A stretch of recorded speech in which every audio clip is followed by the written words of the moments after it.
Hello and welcome to the Inside the Lab weekly live experience. I'm Terrence, your host and conductor operator of this here live experience. Welcome, welcome, welcome. Hello and welcome to everyone that is here watching live, right? If you're here with us right now during this live show, and to those of you who are watching on the replay. Shout out to our replay viewers and shout out to everyone that's here now. In this week's live show, we are discussing, right, the qualities of a good PC case, or like I like the title of this live show, right? Uh, putting it all together because that defines the importance of a PC case in general, and that's literally bringing all of your components together in the vision and what you originally um, wanted your machine to come out or how you wanted it to look. So we're going to discuss a few good qualities in a PC case. I do have a few picked out that I'm going to recommend in different price categories. So, and you can consider this not like a definitive, like, well, you need to buy this case. They are essentially guides, if you will, on what to look for should you be in that price tier or in that price category. So, as we give more time for friends to roll in, I just want to shout out and say hello to Anthony. That's Sparta Rules 1993. Anthony says, "What's happening?" or "Hey, what's up, brother?" It's good to see you. It's good to see you, Sparta Rules. Always good to see a returning viewer or a regular here on the show. And if you're a first time viewer and you're watching and you're here with us right now, do tell me, let me know down in the comment sections. This is an interactive live experience, unlike most traditional live shows here on the platform or here on YouTube. So I love engaging with the live chat and with the chat throughout the duration of the show. So if you have a question about the topic on hand or a question in general about anything that's mentioned during this live show, feel free to ask away at any time. I encourage and recommend you ask at any time because in the event that you have to leave, which I hate to see you go, but in the event that you have to leave, at least you're able to have your questions answered, or I am able to help you solve a particular problem you have with your computer or with, say, moving the stick or moving the ball, if you will, with getting your build done. And that could be, for yourself or for a friend, which if you know a friend or family that could help or this content could help them, I do welcome you to invite them here to the live show. Invite them to the channel. You know as well as I do that we have helpful and informative community members here that are always willing to share in their experiences. And I also love for you to share, right, in your victories and your defeats because regardless of what all comes along with it, lessons equal failures. That's all they are. You consider a fail or something not turning out the way you would expect to, then you can consider that a lesson learned and not so much as a failed experience. Excuse me. Hey, Z Fluent.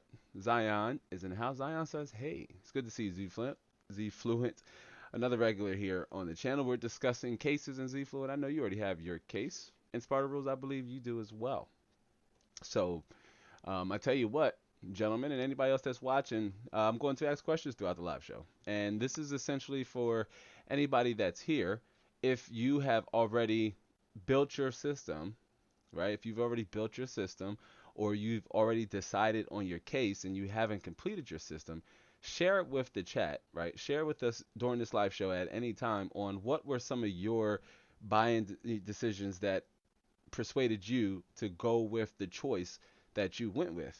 And if it's one I recommended, feel free to say that as well. Or if it's one I reviewed with you, feel free to drop that in the chat as well and share with us. But for the most part, when it came down to you, buying your case, especially if you've already bought it, what was your buy-in factors, right? Like what led you to want to buy the case that you've bought? If it was out of your control and you bought a pre-built, maybe say, well, I liked this pre-built case versus some of the other options in that price category, or suppose, or perhaps maybe if you wanted a better looking case in terms of a pre-built, it was outside of your budget, right? Almost very common. It happens. So, but throughout this live show, and if you're here on the replay, let us know as well. But throughout this live show, tell us what were some of the decisions that led you to pick out the case that you went with, right, for your build. Was it you? Did it match your a particular color scheme you were targeting? Maybe did it match the overall aesthetic to your setup? Say your desk, or maybe you had some pictures on the wall. Maybe there was a particular theme you wanted to rock with. Say, for example, Dragon Ball Z, right? Maybe you wanted the case, or maybe you even went you took it a step further and you leveled up your build and you went with a custom case or a modded case. We're not necessarily going to dive down that route because it's so subjective, right? If you're shopping for a custom case or a modded case, then there is something in particular or something specific that you want with your case. So we're not going to head down that tunnel just yet, not during this live stream anyway, or this live show. But if you wanted a case that was modded and you wanted to fit a particular theme, let us know if that was one of your buying decisions as well that led you to buying a custom case, right? Like buying a modded case, because it's not cheap, but it could be cost effective as well. If it's a path you really wanted to go down, and you could bundle that with, say, custom cables, RGB lighting strips, adjustable RGB LED fans, right? Or just static color fans, or maybe you're ready to take it to a whole nother level and you want your build to match the coolants, right? If you're going with an open loop system, right, a full loop system, and you want your build to match the coolant or the liquid inside of your build, maybe that's an option you wanted to go down as well. But that's a little bit advanced, and so we're going to try to but I mean kiss, we're going to try to keep it simple a little here. But before I dive in, let me see. Zfluent says, is there a reason why I keep on having stutters on my PC? Well, most likely those are frame drops that you're experiencing, or it's stuttering because there's a lack of memory bandwidth. And by memory, DRAM, by your DRAM, right? I'm not sure. I believe you play on a laptop as a Zfluent. I don't know what your current settings are, and what the game is that you play that you're experiencing these stutters. But typically, you're experiencing your minimum and 1% lows dipping from, say, 20 to 30, then like all the way down to 1 or 2, and then so it feels like those frames are like not being able to fully render. So what you're getting is the result of a lack of communication between your memory and your CPU, and if you're using a dedicated GPU. But I'm not sure what system specs you play on, Zfluent. A little bit more context there to help you out. But that's what we're all about here during this live show. If you're unfamiliar with the structure of how we do things, feel free to ask your questions at any time, and I will do my best to solve or help you with that issue. But during this live show, again, we are discussing qualities of a good PC case and a few things you should look for when shopping for a PC case. Because when building or buying a gaming PC, you have so many different options in terms of form factor, color scheme, material type, tempered glass, acrylic glass, maybe no window, right? Maybe you don't care to see the insides of your build. Then you have builds that can have RGB, or maybe just some cases that don't come with fans at all. So there is a lot that goes into buying a case for your system and wanting to match the overall aesthetic as a whole. So I tell you what, let's jump right into it. And just to have a little bit of fun here during our warm up, for those of you who don't know, during our live show, we start with our warm up. But I kind of wrote a little poem, I guess, if you will, or a tome, paying homage to cases. And that's simply because, in my honest opinion, fam, shopping for a PC case is one of the best parts to the entire buying and building process, especially if you are working with a vendor or a system integrator that does custom pre-builds, and you are able to be take part in that journey from the build's conception all the way up to its delivery, right? And that's you being able to pick the parts you want to have in your pre-built versus just being presented with a typical pre-built PC and you have no creative input on the internals and especially the kind of case that goes inside of it. So I have a short tome, if you will, more so is what it's like.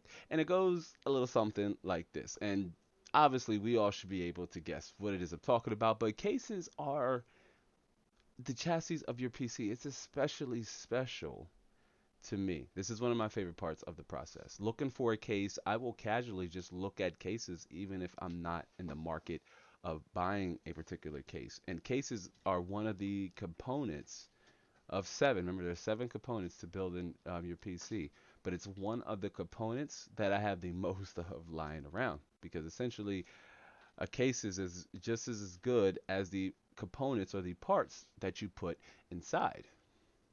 Tricion, it's good to see you, Tricion. Tricion says, "Yo, it's good to see you this Saturday. Beautiful Saturday here in Maryland." I forgot to do our weather report, but don't worry, we'll get to that in a second. Let me just get caught up on the chat because Zfluent also says that it's a Core i3 8210U. So yeah, it's a laptop chip with Intel integrated graphics, 630 and 8 gigabytes of RAM and 1 terabyte. Okay, so those specs are very vanilla and really outside of maybe Roblox games, and quite possibly Minecraft. You're going to be hard pressed to run any other games, especially at 1080p at high settings, any or at moderate settings. What I'd recommend you do, Zfluent, gaming on a laptop is change your native resolution to 720p and still very much lower the graphic settings because 8 gigabytes of RAM could possibly be creating the bottleneck there and be the reason for your the stuttering you're experiencing in your games. But what game in particular? I know you play Fortnite, so is it Fortnite? Is it Fortnite you're experiencing? Because do remember, even if the game tells you that you need 8 gigabytes is the minimum required to run the game, you don't have 8 gigabytes of RAM available, system RAM available. Once you take into consideration that Windows is going to take up at least a gig, like Microsoft, credit to where credit is due. Microsoft has gotten better with this in terms of how Windows um, utilizes their resources behind the scenes, like underneath the hood of Windows. But at best, Windows is going to take up some of those resources. So you won't have the full 8 gigabytes available. At best, maybe 6, maybe 7. That also depends on if you have any other processes going on in the background. Now, that's also an 8th generation mobile part, Coffee Lake 8th generation mobile part, and it's also an i3. So you do want to keep in mind that it's a CPU that's not necessarily designed for gaming. That is a office or student casual CPU line in terms of the i3, especially 8th generation i3s, but this did improve with say 11th generation and even 10th generation i3s. They're becoming a little bit more robust, especially since Intel reintroduced hyperthreading on their entire CPU lineup. So, but Xeon Zfluent, just do keep in mind though that i3 is not necessarily or originally intended on being utilized as a gaming chip. So you may have to make some compromises there. Okay. The Chocolate Factory Hunter. It's good to see you. Well, hello to the Chocolate Factory Hunter. I believe this is the first time having you here on our live show, and if it isn't, I do stand corrected. I apologize. But it's the first time we've had the opportunity to engage with one another. And the factory says, I cheaped out on a case on my first build. I was mad putting it together. A good case is a must. And that's a very good point and likely going to be the reoccurring theme throughout this live show because when you cheap out on your case, arguably the most important component to your system, I know everybody loves the dedicated graphics card. Everybody loves, having um, a flashy CPU cooler, right? But fam, your case could be the definition of your personality, and it can coincide with your, just with the overall aesthetic to your PC, to your build. So Chocolate Hunter is absolutely right. A good case is a must. But you live and you learn, right? You live and you learn, and then you upgrade if you're able to. But a case is one of the components I try to recommend that yeah um, you settle on a case as early as possible, especially once you're already set on your motherboard type. That in terms of the motherboard chipset and platform you want to go with, if that's a mini or micro or even EATX motherboard. So once you are set on your motherboard form factor and motherboard type, then you should be considering your case, right, in tandem, especially if you're conscious on the way you want your system to look. Let's be honest, or let's keep it 100, as like we like to say. Let's keep it a stack, because not everybody could be interested in necessarily having a system that looks good. Maybe they just want their system to play good, and they want to put that money in other areas of their build, like faster storage or I'm sorry, higher storage capacity, say from going to a 1 terabyte hard drive to say a 500 gigabyte M.2 NVMe SSD, or say adding an SSD, right, a high capacity SSD to their system in the form of a 1 terabyte solid state drive, just a standard SSD. That could improve things like load times, and believe it or not, even Z-Fluent could help with things like stuttering, because depending on where your game is installed on, right? If it's a mechanical drive, if it's your standard hard drive, or if it's an SSD, or if it's an NVMe M.2, depending on where the game is installed, the stuttering effect that you're getting in your games can be caused by an inefficient drive or just a slow drive in general. It's very possible. I've seen it with Fortnite. Originally, I had Fortnite installed for some reason because I didn't expect it to play it as much as I do now. But I do play it casually and I enjoy playing it. Guilty pleasure, right? But I had originally Fortnite installed on my backup hard drive here in Snow White. It's a drive that I don't use. It's just for just throwing, maybe data or files that are important to me and for backing up the catalog. And so I just installed Fortnite on there just to, have it in the event I would want to play. And then I noticed that I was experiencing stuttering too, or long load times. It would take me longer to load into the lobby, or it would take me longer to load into the map versus, say, Mrs. Mod's PC, which shout out to our moderator here in the chat. But she has Fortnite installed on her SSD, and I noticed that my system was taking a little longer for it to load in the resources to get me in the game. So it's very possible, and it's just something to take into consideration. Tricion says, let me get caught up in the chat here really, really fast. I promise. Mrs. Ma says, my case was a little challenging to work in due to its compact size. Yeah. If you're interested in watching how that build came to life, that video is up in the form of the Wonder Woman gaming PC we built about a year and a half ago. It's much older lab work, and it's when I didn't notice my mic was plugged into the camera, so my audio was being recorded and picked up by the onboard mono tone mic on the camera. So good bad times, I guess, if you will. But that was fun to work in, and if you want to see that story, you can always find it up on the channel. It's a good video nonetheless. Trisound says, I went for the Lian Li 011 Dynamic because you can pretty much build any kind of rig in it. A lot of room for upgrades and stuff too. And that's a good point to emphasize, is affording yourself a future space and opportunity to make upgrades down the road. I was just getting ready to say that your case is one of the components you should upgrade the least often, right? The least often. It's one of the things you shouldn't continuously, like, just constantly removing your parts and just switching out, making an entire case flip or a case swap. It just continuously you run a higher risk of damaging your components or causing a builder's mistake and damage, maybe not necessarily damaging a component, but making it, rendering it faulty, which then could affect your experience, your overall end experience on your system. But it's a beautiful case Tristian is referring to, and it will come up, I believe, in our recommendation segment. Zfluent says, is a SSD and a hard drive the same?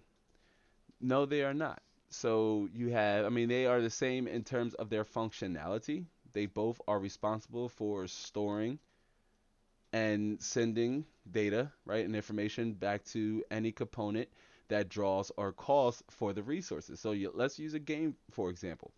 Now, the biggest difference between an SSD and a hard drive is the way they read and write their data. And to keep it simple, because KISS is important, hard drives use a disk. They have a flat metallic disk. I believe it's gold, and there's a spinner on top, kind of like a DJ plate for those of you who are familiar with the old 45s. Um, so every time your system or every time you click, let's say you click to load Fortnite, that disk will spin, and the needle then has the task of calling those resources and calling that information to the CPU and the graphics card, so then it can either a process any math or process any forms of calculations that the CPU has to process, and of course it gives the information to the graphics card that is needed to render any pixels. Now, a good rule of thumb, SSDs are essentially faster because they do not rely on moving parts to read and write information to your components. SSDs essentially, and they do have shortened life expectancies. Like there's only so much data an SSD can read or write. I cannot give you an exact number because they do vary between the different SSD manufacturers, but hard drives essentially last 7 years, and SSDs have a certain amount of reads and writes they're able to perform, and they are essentially doing this digitally. So it's breaking down the information on a digital scale, and then it's processing that information and sending it back to your or any components that calls or draws from it. So SSDs is what we recommend simply for that reason. They promote overall faster system responsiveness because it doesn't have to rely on any mechanical or moving parts, which then introduces waiting times. And also hard drives can actually be quite loud and noisy. So especially when they get towards the end of their cycle, like a good indicator, here's some free game for you, fam. A good indicator that your hard drive is failing is that you will hear it. You'll hear like little zzz, zzz. Sorry if that doesn't come out right on the mic. I totally apologize. But you'll hear like every time you go to click and load, you'll hear like little scratching, like your drive will start making noise. These are indicators of these are indicators or indication that your hard drive is failing or it is nearing its life expectancy. And it could be a scary thought or it could be a scary feeling when you go to boot up your machine and you're met with that, system recovery trying to load OS message down at the bottom and you didn't back up your information. So this is why it's also double important to continuously and regularly back up your information in the event that your hard drive fails, and it's your, let's say you have a single drive, and so that means your OS is also attached onto that drive. So when that drive fails, the OS is unable to load. This is why I also recommend, where you can and if you can, to have a separate drive for your OS and a separate drive for most of the programs and applications you plan on loading, right?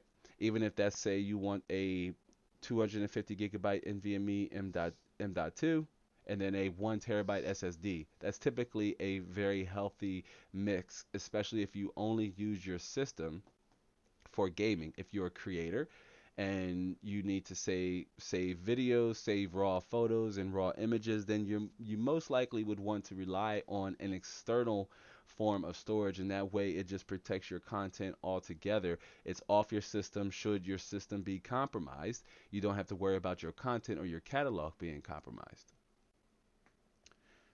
Tricion says, and I'm sorry, Z Fluent, I hope that answered your question if you're still with us.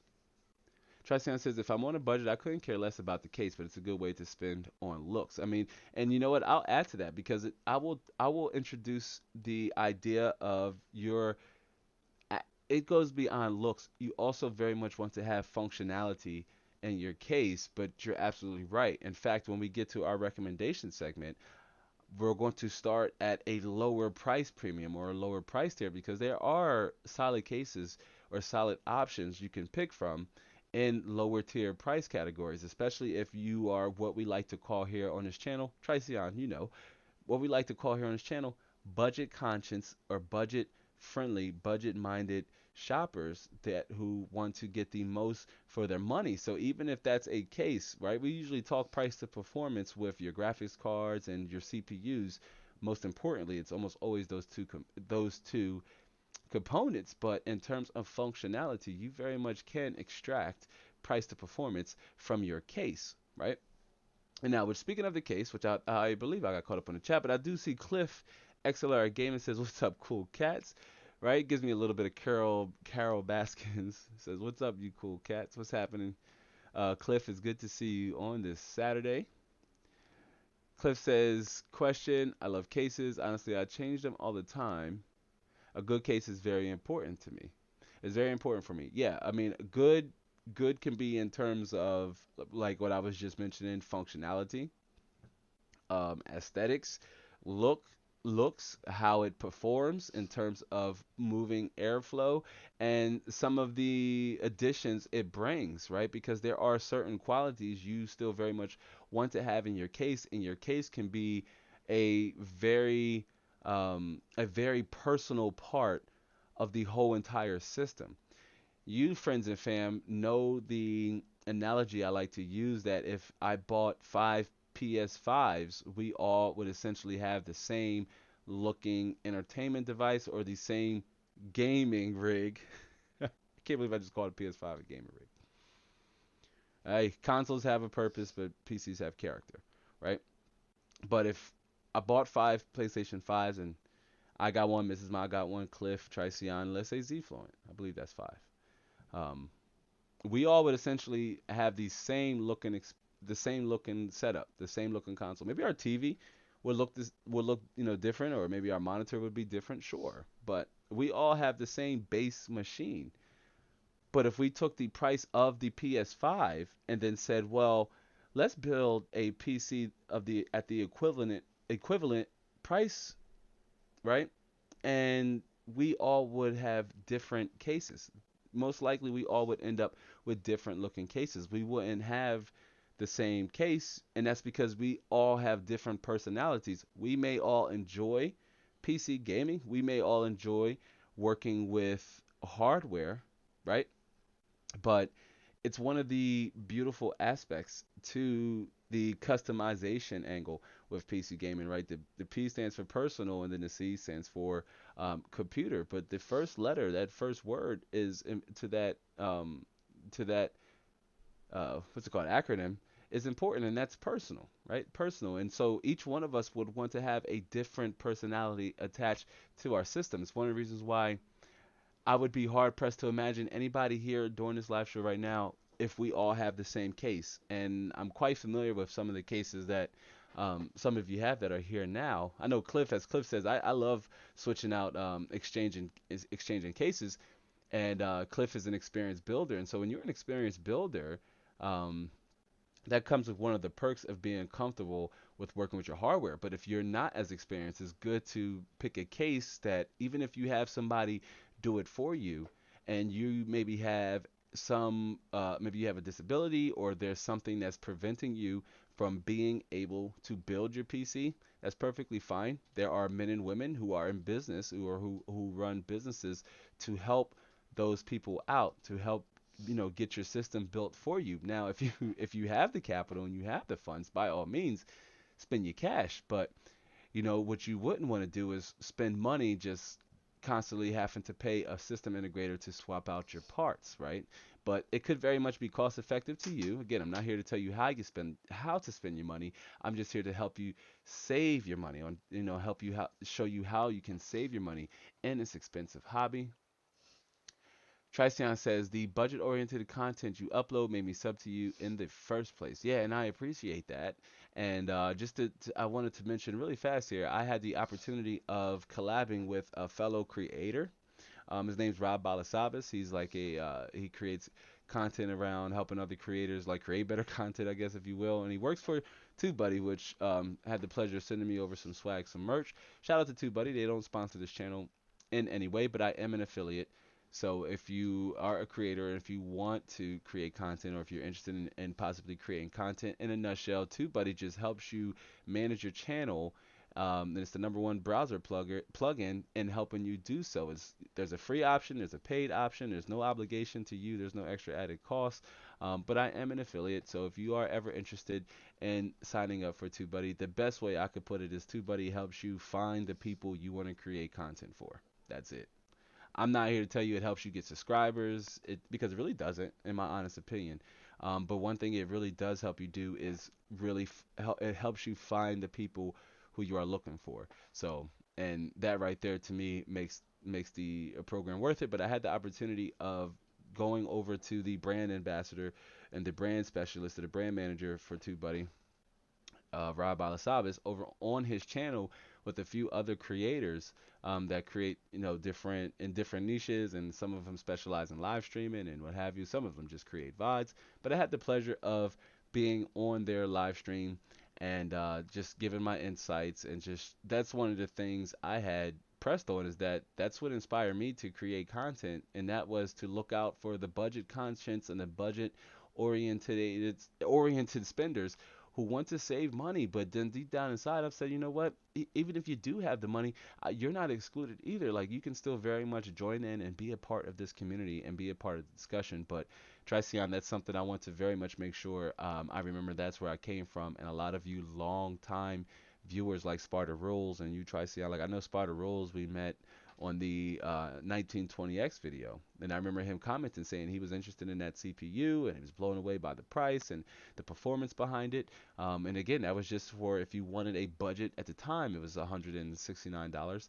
It might be that now as well, but it may be a little slower than some of your newer options that are on the market right now, but still for a 12 core 100, maybe $150 CPU, there's still some value there if you wanted to save money. So for the most part, a lot of the core members, a lot of you core founding members of this community, I had the opportunity of meeting and talking and just discussing this hobby with you on the content that really defines and highlights what the catalog here is all about, and that's helping gamers and helping enthusiasts save money on this hobby, or save time and money on this hobby, so you can get back to doing the things you love and enjoy on your PC or on your machine.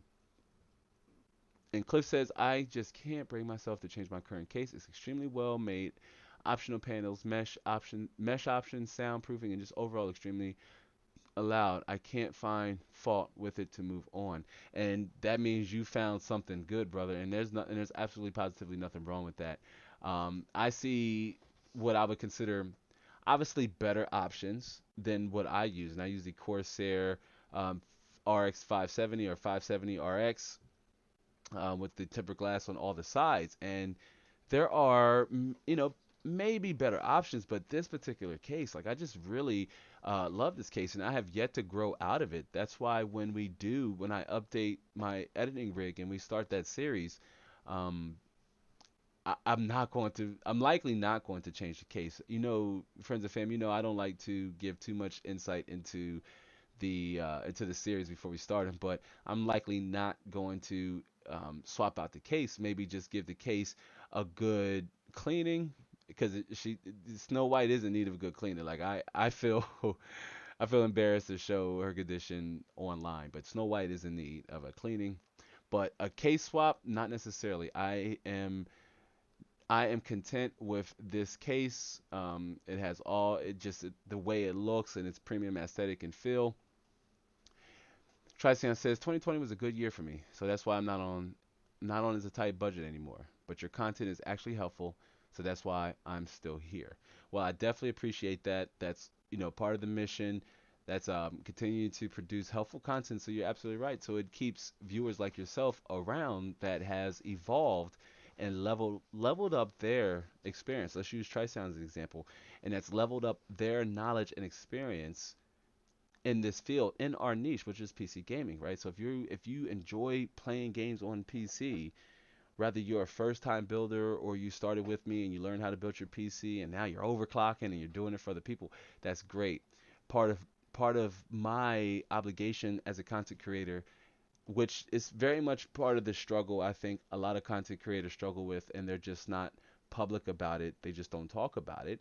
Some do, some don't. But one of the challenges of being a content creator is continuously evolving yourself to learn how to create relevant content for viewers who have advanced beyond your content. That's a regular struggle, and it's something that I struggle with at times. But that's okay because that if it's part of the struggle, then it's worth the struggle, and that's just big facts. That's big facts. I got to get that on the shirt. It says big facts. The Trizen says I've been cleaning. I'm sorry, cleaning my GPUs every other week. The dust collects so fast when mining 24/7.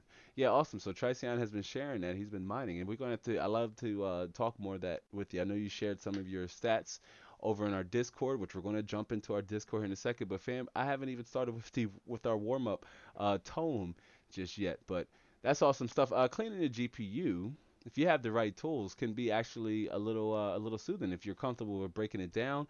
Really get removing the cooler and replacing the paste can actually extend the life cycle of your GPUs, whether you're mining or you're gaming, right? If you have a dedicated graphics card, you're somewhere in between there. Maybe you're working with heavy graphic workloads like game development at 4K or animation at higher resolutions and higher textures and materials, polygons with highly complex curves or what have you. Then you're really working your GPU. But when you're putting your GPU, and especially if your system, if you take your panel off, and so it's just pulling air, ambient air all around it, it just introduces more dust. But if you have the right tools, cleaning your GPU can be very beneficial. But interesting stuff. Love sharing that. If you're just now joining us, we can start from the top. If you're just now joining us, thank you for tuning in to the weekly live Q&A, our weekly live show and experience. I see we just had Your Highness just jumped in. Your Highness said colors. It's good to see you, Your Highness, and everybody loves colors, especially when you're a PC gamer, because RGB colors, they're just a big part of the process. But it's good to see you, Your Highness. Love seeing regulars, and I know Your Highness and Cliff, you guys were on the pop-up live stream. I believe Sparta Rules, Anthony, you popped up too, but we did a pop-up live stream, fam. Well, I believe last week during the week, it was in the morning time, and it was so different because I've never gone live in the morning time. So whoever popped up, it was literally an experiment to see who's available at different times. Like essentially can flex the live at different times to accommodate different time zones and for different viewers all over the globe. But going live in the morning time was such an awesome experience, and we really advanced in Alien Isolation. If you weren't available to watch that again, I leave the live streams up as they are. It's a great, hour, 2 hour live stream. It really helps with the reach here on the channel. When you watch videos like that in their full length, if you're not a creator and you're not familiar with how the Lord algo works, but when you watch videos like that in their full length, it really does help with the growth of the channel. And by growth, we mean reach by getting more community members, more like-minded community members together. And that way we can be, remember, one voice, one hub. Food. Okay, well, first and foremost, I may get this wrong, but I do want to apologize in advance if I do. Um, but Fu, Fuyumi Senpai, if I pronounced that right, if I didn't, I apologize. But Fuyumi says, "Do you have any upgrade recommendations for me? I don't know too much about PC building, to be honest." Well, Fuyumi, first and foremost, if I'm pronouncing your name wrong, again, I apologize. Welcome to our live show. Welcome to the channel. If you haven't yet, first, I welcome you to give this stream a like. And if you haven't yet, I welcome you to subscribe to the channel so you can catch more helpful content that's going to better and give you the tools, give you the information that's going to help you feel comfortable with the process if you are interested in building your PC. Or in this case, it sounds like in this case, speaking of cases, or in this case, you are interested in upgrading your system. A little bit more context that can help. Um, a few more information that could help would be your system specs. Which let me scroll up here on the chat because I see you said I've been using my old Xeon X5675 with my GTX 1060 for a while now, but it gets the job done well. Okay, and that's when you're saying, do I have any recommendations for you? Immediately jump onto a modern platform. Jump onto a modern platform. this would be the time to do it. Now, that doesn't mean there's anything wrong with using an X5675. One of my favorite videos we've produced on his channels, or what I like to say because I consider myself a storyteller, one of the favorite stories we produced on this channel, one of my favorite videos was the video we did on the X5675, and I tested that CPU with a GTX 1080 Ti, and I didn't really notice any significant bottleneck in the games we tested. We had high FPS output for it to be a 25 CPU, compared with at the time about $1,000 GPU. So that doesn't mean the X5675 is obsolete. It just means that you have extracted as much value as possible. There could very much be value for another person. But for you, Fuyumi, what I would recommend is switching to a modern platform. This is the perfect time to do so because between 10th generation and 11th generation Intel CPUs, motherboard prices have dropped, and you can pick up a decent i5, say like a 10600K or 11600K, for less than $250. That's an amazing price. So once you factor in motherboard and RAM for a complete platform swap over on Intel, you're looking at about a $450 total upgrade package. That's for your motherboard, your CPU, and your RAM, and at least 16 gigabytes of DDR4. So by switching to your platform, this would help give you a faster CPU, which very much would play a part, would very much play a role, and excuse me, releasing that 1060, which still has a lot of juice left inside of the tank, when you pair it with a faster CPU or a CPU, what's most importantly here, that has that has more IPC, or instructions per cycle, which if you're not sure what instructions per cycle is, I released a highlight on it, but it is essentially part of the reasons of what makes a CPU efficient or effective. So you can switch to, say, on the AMD side, which is what we recommend a lot here, a B450 motherboard and a Ryzen 5 3600 or 2600 and a 16 gigabyte kit of RAM, and you would be under $350, somewhere in between there, as you should be able to find Ryzen 5 2600s for under $150, $169, somewhere in between there.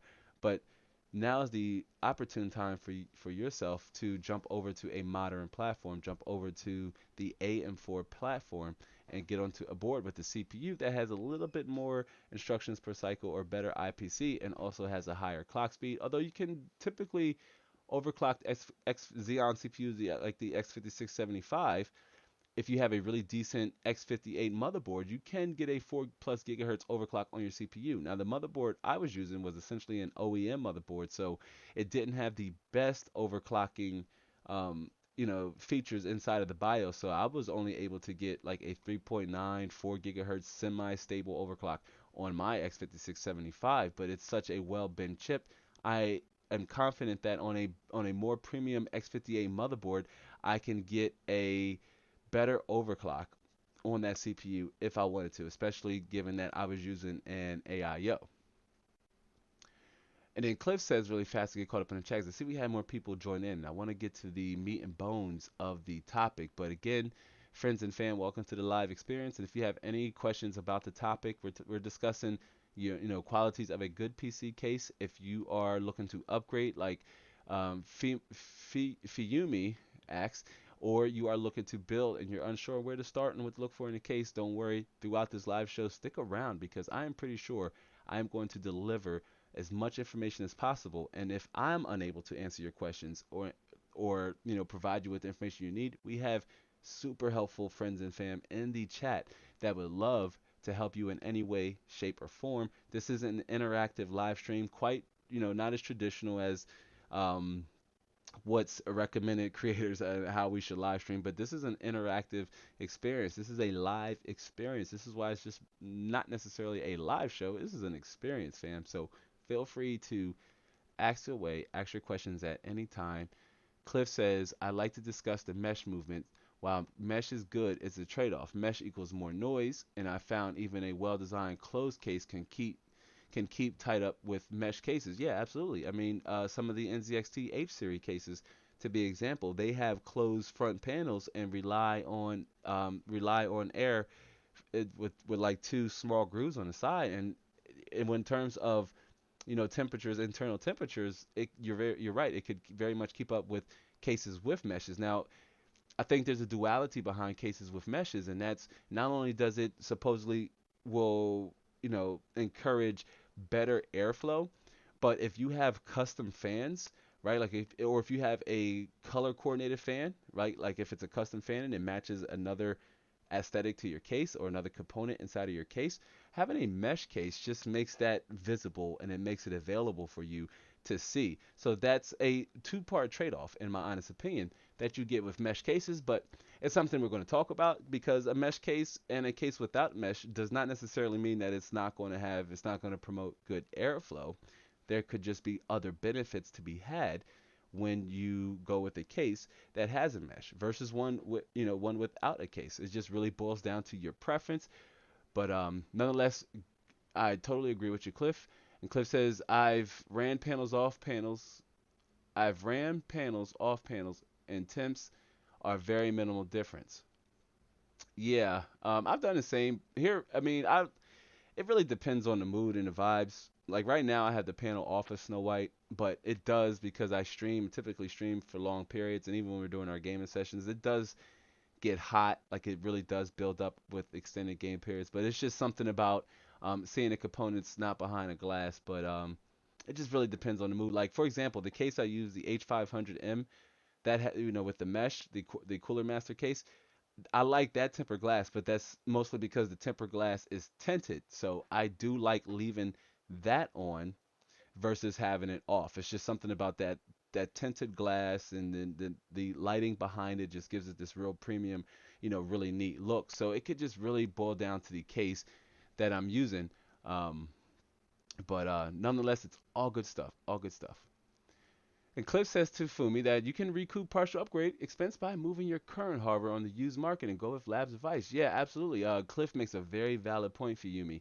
Once remember how I mentioned that X5675, just because you're ready to upgrade away from it doesn't mean that it's lost its purpose or it's obsolete.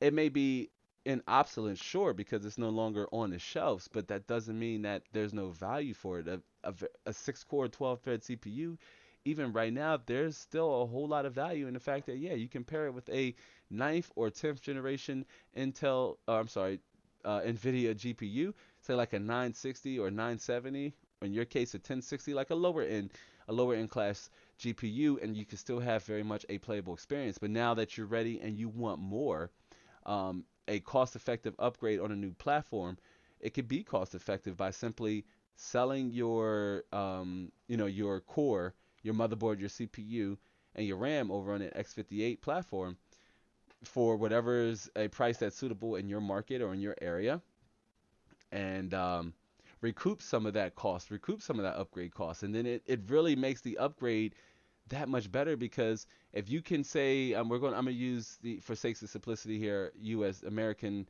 currency, but if you can get say $150 for your motherboard, CPU, and RAM as a combo deal, as a bundle, that's a heck of a deal to somebody who maybe say can't afford to upgrade to a newer platform.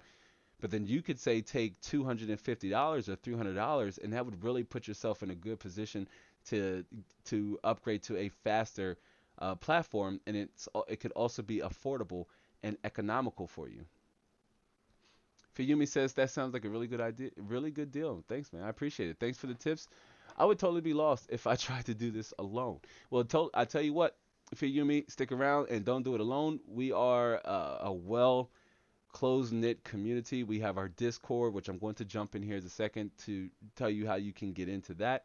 But again, yeah, I welcome you to subscribe to this channel if you haven't yet, and I'm going to show you ways how you can get closer to the community so that if you have a question about the process at any time, let's say outside of the live stream or outside of a video, because sometimes YouTube doesn't always send me the comments. I have to wait for YouTube to vet the comments and then they appear to me. But to help you in real time, you're going to want to join our Discord. We have helpful community members like Cliff, XLR Gaming, and Tricion, just among others, that could really help you at any given time. And I'm getting better at checking into the Discord, but I do lurk, and I just enjoy the conversation that's happening on it. It's so natural, and it's a beautiful thing. I welcome you to to tune in and join for that. But all right, let me start with my mini tone. Okay, so tread with me, but I am present in form, or tread without me, and but I am still present in form. The foundation of your system's core, transparent or open, metal, plastic, and more, window panel or door, the first item you seek to buy, almighty rigid corner of four, and how is that? Why is that? What am I and who am I? Your case, your chassis, your home, and your personality statement that defines your build. We just got done having an extensive conversation about all of those things. And now, what are some good qualities you should look for in a PC case? Like, how ironic, I do apologize. We're just now jumping into the meat and bones, but I do promise you it's going to be pretty straightforward because that should be the process of when you are buying a case. It shouldn't be a something that's intimidating or something you feel like you could make one wrong mistake, which you very much could. But I'm going to share with you one or two aspects you immediately take into consideration when buying your case. So that is what we are discussing during this live show, while of course answering any and all of your questions. And again, if this is your first time here, welcome, welcome, welcome to the weekly Inside the Lab live experience. I'm Terrence, your host and conductor here of this live experience. And with that out the way, let's jump right into it. Buckle up, ready up, grab your popcorn, grab your Gatorade, grab your Pepsi. Let's jump right into it. And again, remember, if you have any questions, sorry, I'm sweating because I'm just getting excited. But if you have any questions throughout this live show at any time, please do feel free to ask away. But for the uninitiated, for those who don't know, we typically always start our live streams off with a little bit of housekeeping, right? The beginning segment is housekeeping, and those who are unable to stick around for the full duration, we call that we house clean at the end. But a little bit of shameful plugs coming up here, but a few ways to support the channel. Number one, you can sign up for our email list because Unity starts with you. YouTube's notifications aren't great. Community members have constantly shared with me before that, hey, Lab, I didn't get your notifications for the live stream, or I didn't get the notifications for that video. This is the best way for me to stay connected with you or the core members, the core community as at a whole. And that's by opening up the conversation through email. Now, I don't send emails a lot. For those of you who are signed up to the email list can testify to this. Um, excuse me, here recently, the only emails I've sent are the invitations to our Discord. So if you want to sign up for our Discord, you're going to want to make sure you sign up for our email list because our Discord is very much an exclusive experience, right? And it will remain that way. Like it will not remain a public environment. I want to make sure that the community Discord is filled with the core audience who almost certainly and definitely share the same values, even beyond just PC gaming in terms of respect as well as human beings. But enough of that out the way. There's guidelines over there for those kind of things. But Unity starts with you. You're going to want to sign up for our email list. All I need is your email address and your first name so we know where to send your information or where to send the information and what to call you. Again, I promise you not to send a whole lot of information. Probably 2 to 3 emails a month go out at most, and they're normally updates on any important or significant programming changes here to the channel or as Inside the Lab as a brand. So if you really want to stay connected and stay in the loop, sign up for our email list. And again, this is almost like an insurance policy that should the channel be compromised and lost in any way, at least I am able to retain that open line of communication between the core audience and myself should we need to rebuild. So definitely want to sign up for that. I'm going to tell you where you can find all of these links here in a second. And then, of course, we have merch, which our merch is pretty awesome, might I add, if you haven't seen it yet. But we have a little bit of something for everyone, and even if you wanted to support the channel in the smallest of way, we also have our sticker series where you can pick up a channel logo sticker or the channel name sticker. We have the most recent edition, which I have more. There will be another merch drop or another merch upload that's coming up here for the summertime. But the most recent series we've added to the merch is the No Player in the Wild line. One of my favorite, quotes here that um, we frequently use here on the channel. But you have the No Player in the Wild shirt, and you also have the plug, the USB, because it's so important to gamers and just overall, especially PC gamers. And then of course you could rep the fact that you are a PC gamer. If it's cold where you are, I don't want to exclude the hoodies, but where I'm at over here on the East Coast of the United States, it's starting to get hot. That's why I'm sweating a little bit now.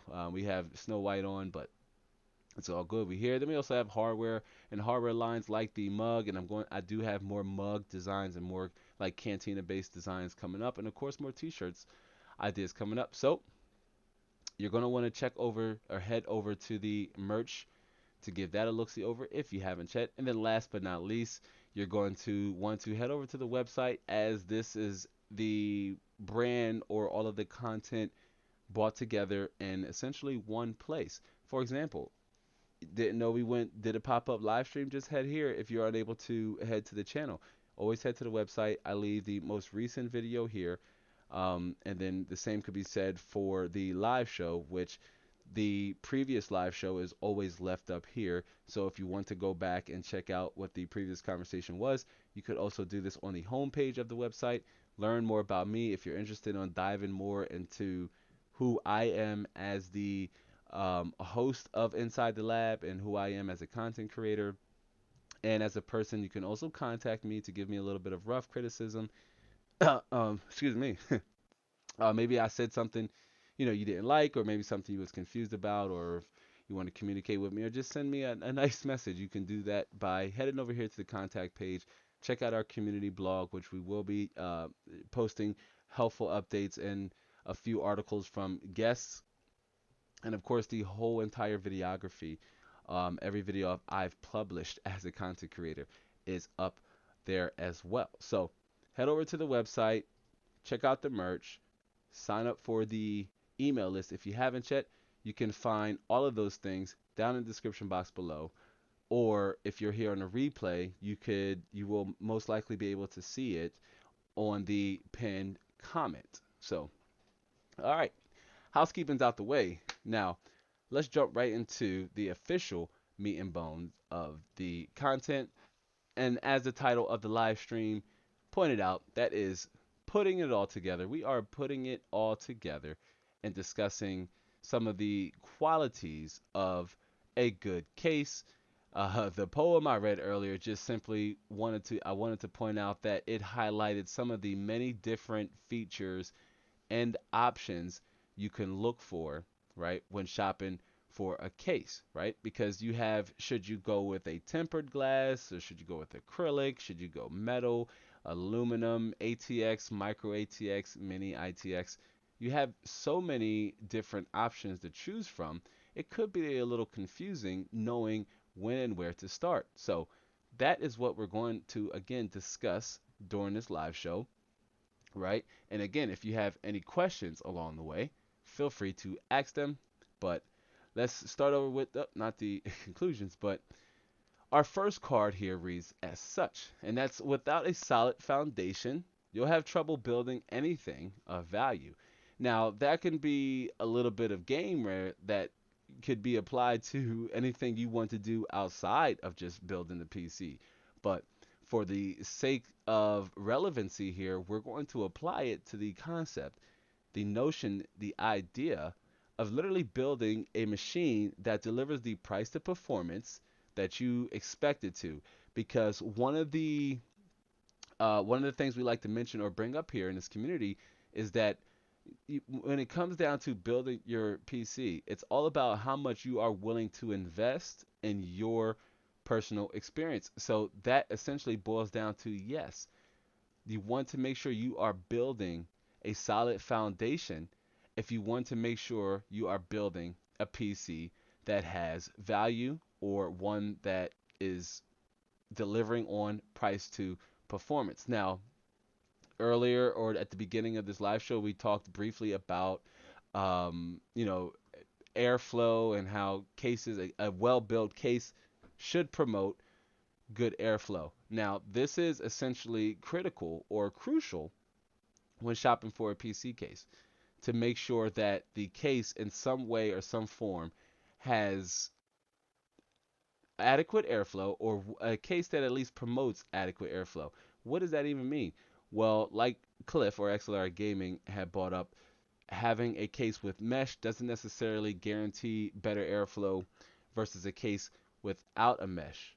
But you have to ask yourself, what is exactly that you want from your case if you do want one with mesh, right? This could also boil down, or with a mesh, this could also boil down to some of the other type of components you are using. For example, are you using a CPU? Is your CPU cooler an air cooler to where it's going to rely or it's going to depend on pushing as much internal heat or dispersing as much internal heat out and away from the cooler as possible? Is your graphics card a blower style graphics card to where it pulls air from the case, it sucks up the air from the case with one fan, gathers all the heat and pushes it out the rear of the case, right? That's how at least temperature duration reference and lower reference cards worked, and then Intel changed things up with the 2000 series graphics cards. Most people like the two fan design. I welcome it as well. And then of course AMD adopted it with their um, RX 6000 series. They changed their reference style cooler as well, and they no longer use a blower style cooler. Although it would have been nice to have cost effective or lower cost options for those who really didn't care or didn't it was for those users who are okay with going with like a single blower card, maybe AMD could have introduced an alternative reference, one that had your standard two fans, and then one that just had the single blower blower style cooler. So they could have went with that. But nonetheless, it is very much still important to take into consideration what you desire in your case, right? As Cliff says, silent build versus airflow build. Well, that could be true too. Maybe if you don't play on a headset, right, then noise could be a distraction for you. Maybe it can be a concern. But some gamers like to play loud and fast, and so by definition, they aren't able to hear, the audible sounds of say fans and just any other components that may seem to rattle on the case. But to some, uh, you know, having a quiet system is important. As Cliff says, silent are almost always closed. I say if silence is important, soundproofing and quality fans got to be high up on the list. Absolutely. Having the right fans that move the necessary amount of air and does so with low, like having a fan that can operate at low RPM but still move enough fans. I'm sorry, move enough air, could really help in achieving that, right? In achieving that. So, silent, and again, we're actually going to jump in here as we kind of head down this tunnel on how you could introduce and promote good soundproofing with making the buying decision with your case. And this is more so focused on cases and not fans, as you could consider your case fan and separate upgrade, right? You can consider that an upgrade on your case to where if you don't have a lot of money, and like most of the clients here recently within the last couple months, things have dried up a little bit, but over the last couple months, most people don't have much budget left over to say add fans to their cases. They almost certainly ask, "Hey, does the case come with a fan, or does it come with fans? Will I have to buy fans because then I have to save more money or I have to add more money?" So we're more so just sticking with the fans that come with the cases. Most of even your premium cases do come with fans, and for the most part, they're adequate enough for their usage. But it's one of the things that we mentioned about, I believe it was Tricion who said that the Lian Li 011 dynamic, one of the reasons why Tricyon really liked and bought that case is it has massive expansionability, massive expansion options you can go with in terms of upgrades, and adding fans like 120 or 140 millimeter, or even in some cases that support 220 millimeter fans, is definitely a bonus or a plus when shopping for a case. And that's making sure you are leaving yourself enough room to add to your case that enhances or improves its overall functionality or looks, right? So, but it's here, right? It's here where personality really shines, right? Like color scheme, RGB, um, lighting strips, trinkets. Some users like to put small trinkets inside of their case. In fact, if you like putting statues or figurines or some other personality describing objects inside of your case, let me know right here in the live chat. And if you're here watching on a replay, shout out to our replay viewers, and you made it this far. Tell me if you have any trinkets or action figures or minis, Skylanders, what have you, um, pictures, anything inside of your case that is really only exclusive to your experience as a PC user. I did until I realized, like, when I first built my machine, and I wasn't, not this one, and I wasn't using it for content. I constantly just regularly swapped out transformers and all kinds of things inside of the case, and then I realized I like taking my system apart, so it became cumbersome to keep taking it out. But in a more set and established system, I definitely would want to put, trinkets, or maybe having something that I like a Ninja Turtle or a transformer, or something that's more akin to my personality. Interior trinkets, and just overall, when you're building something of value, when you have your personality attached to it, this increases the value. This could be in a color scheme. This could be an RGB color scheme. This could be an RGB color scheme with lighting strips and interior trinkets. You could be, I don't know why it comes to mind because I guess colors, but you could be a Red Ranger, Power Ranger fan. So your system can maybe have this red and white, aesthetic to it. Maybe you got red and white cables. Maybe you got red fans and the case is white. And then maybe your RGB, all the lighting is red. And you got like a really dope, Red Ranger, Power Ranger inside of your build. I mean, that would be really, really dope. And then maybe like some Power Ranger stickers you can throw in there. It's here where your personality really shines. It really is. And that's with your case. And this is why it's one of the most important, most often looks components in terms of giving thought. Not that it's important like your CPU is, or how much RAM you have, or the dedicated video card. No, but it's about functionality and personality. It's okay if you want to swipe your case out every once in a while. You have that option. Remember, options are a beautiful thing. And being a PC gamer, you have this choice. Remember our example to where I said if we gave out 5 PS5s, everybody's PS5 would look the same.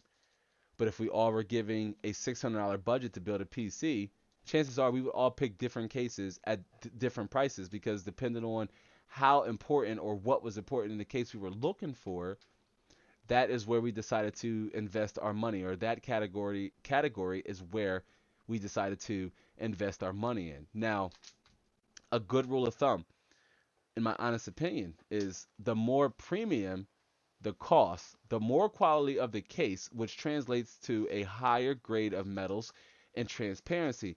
That's because essentially, cases are made up of certain base steels, aluminum, and plastic. It could also be a hybrid or a mix of all three. And we're going to dive in as to why that is.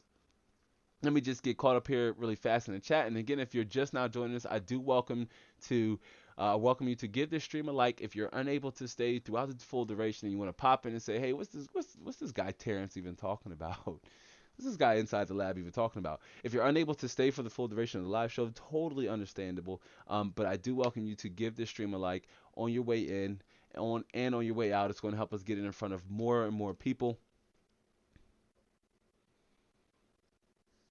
Tricion says, yep, I've seen people do a lot of different things with that case. I love it, and but it is pretty pricey though. Yeah, so when we get to our recommendation segment, it will be in a certain tier of its own because yes, it's an over $100 case. Like I believe it's $139.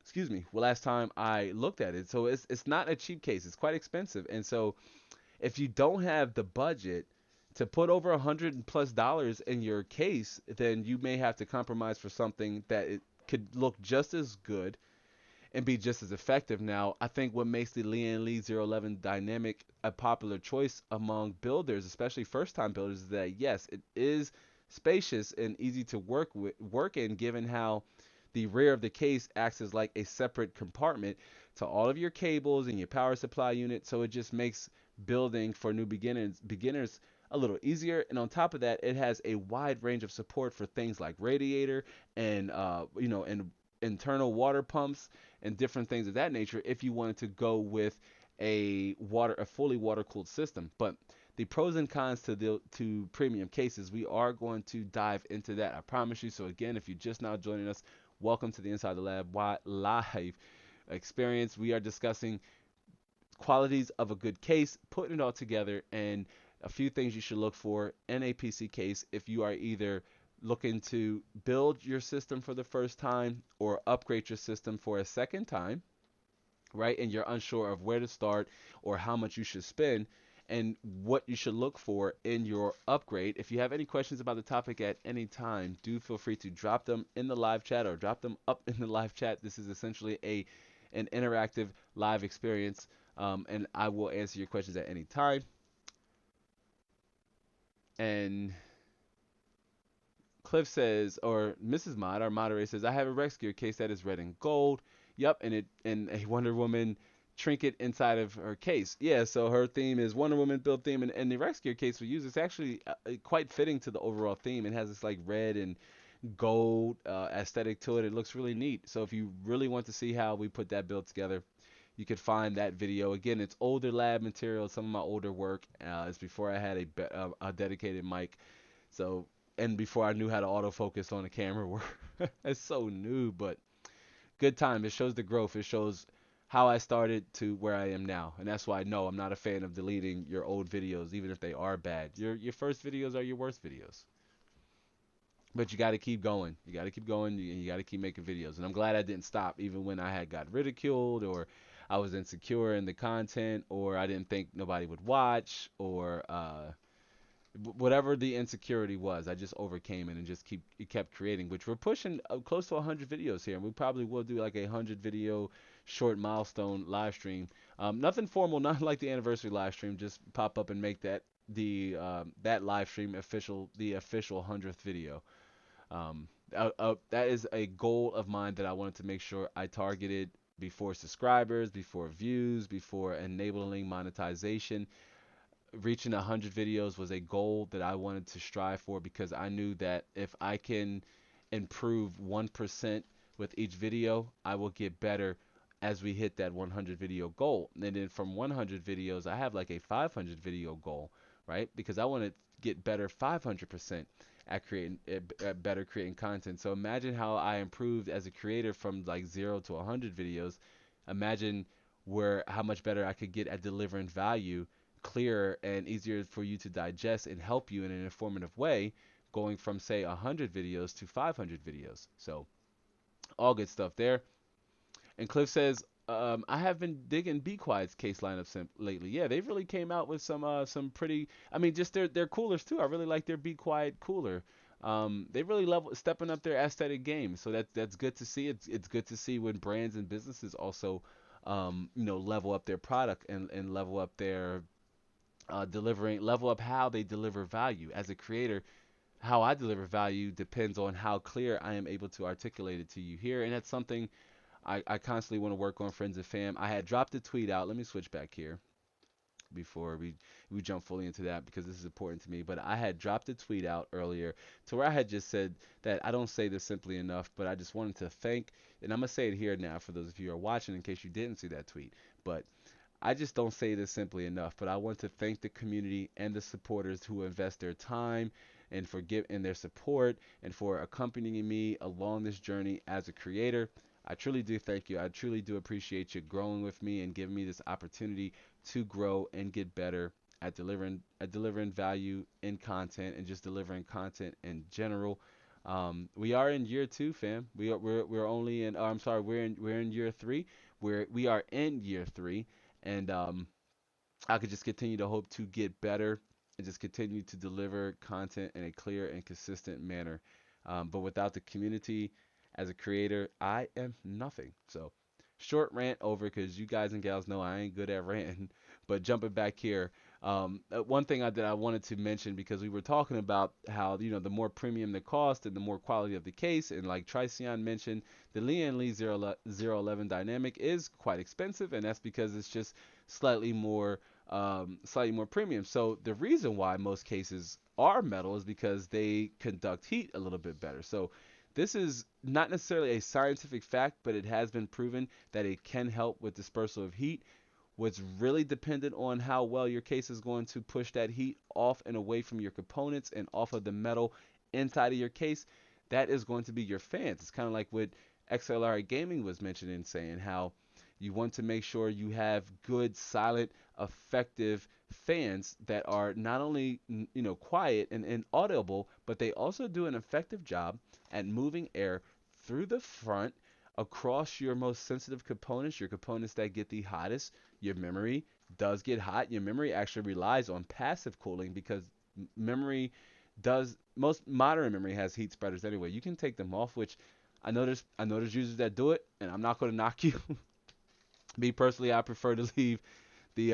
I prefer to leave the heat spreaders on my DRAM. Is what I recommend to my clients and customers.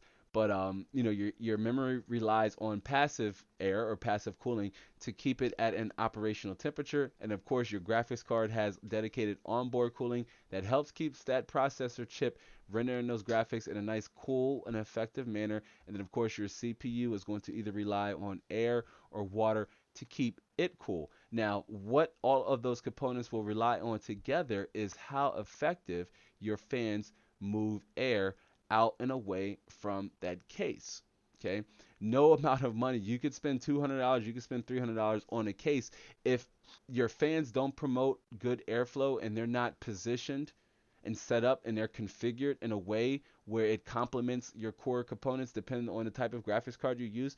I believe I may have separated from the rant, but I was talking about graphics cards, how blower cards push air out through the rear of the graphics card to where most add-in board partner graphics cards, that's like your EVGA, that's your MSI, that's your XLR gaming, which makes the PNY graphics cards, I do believe.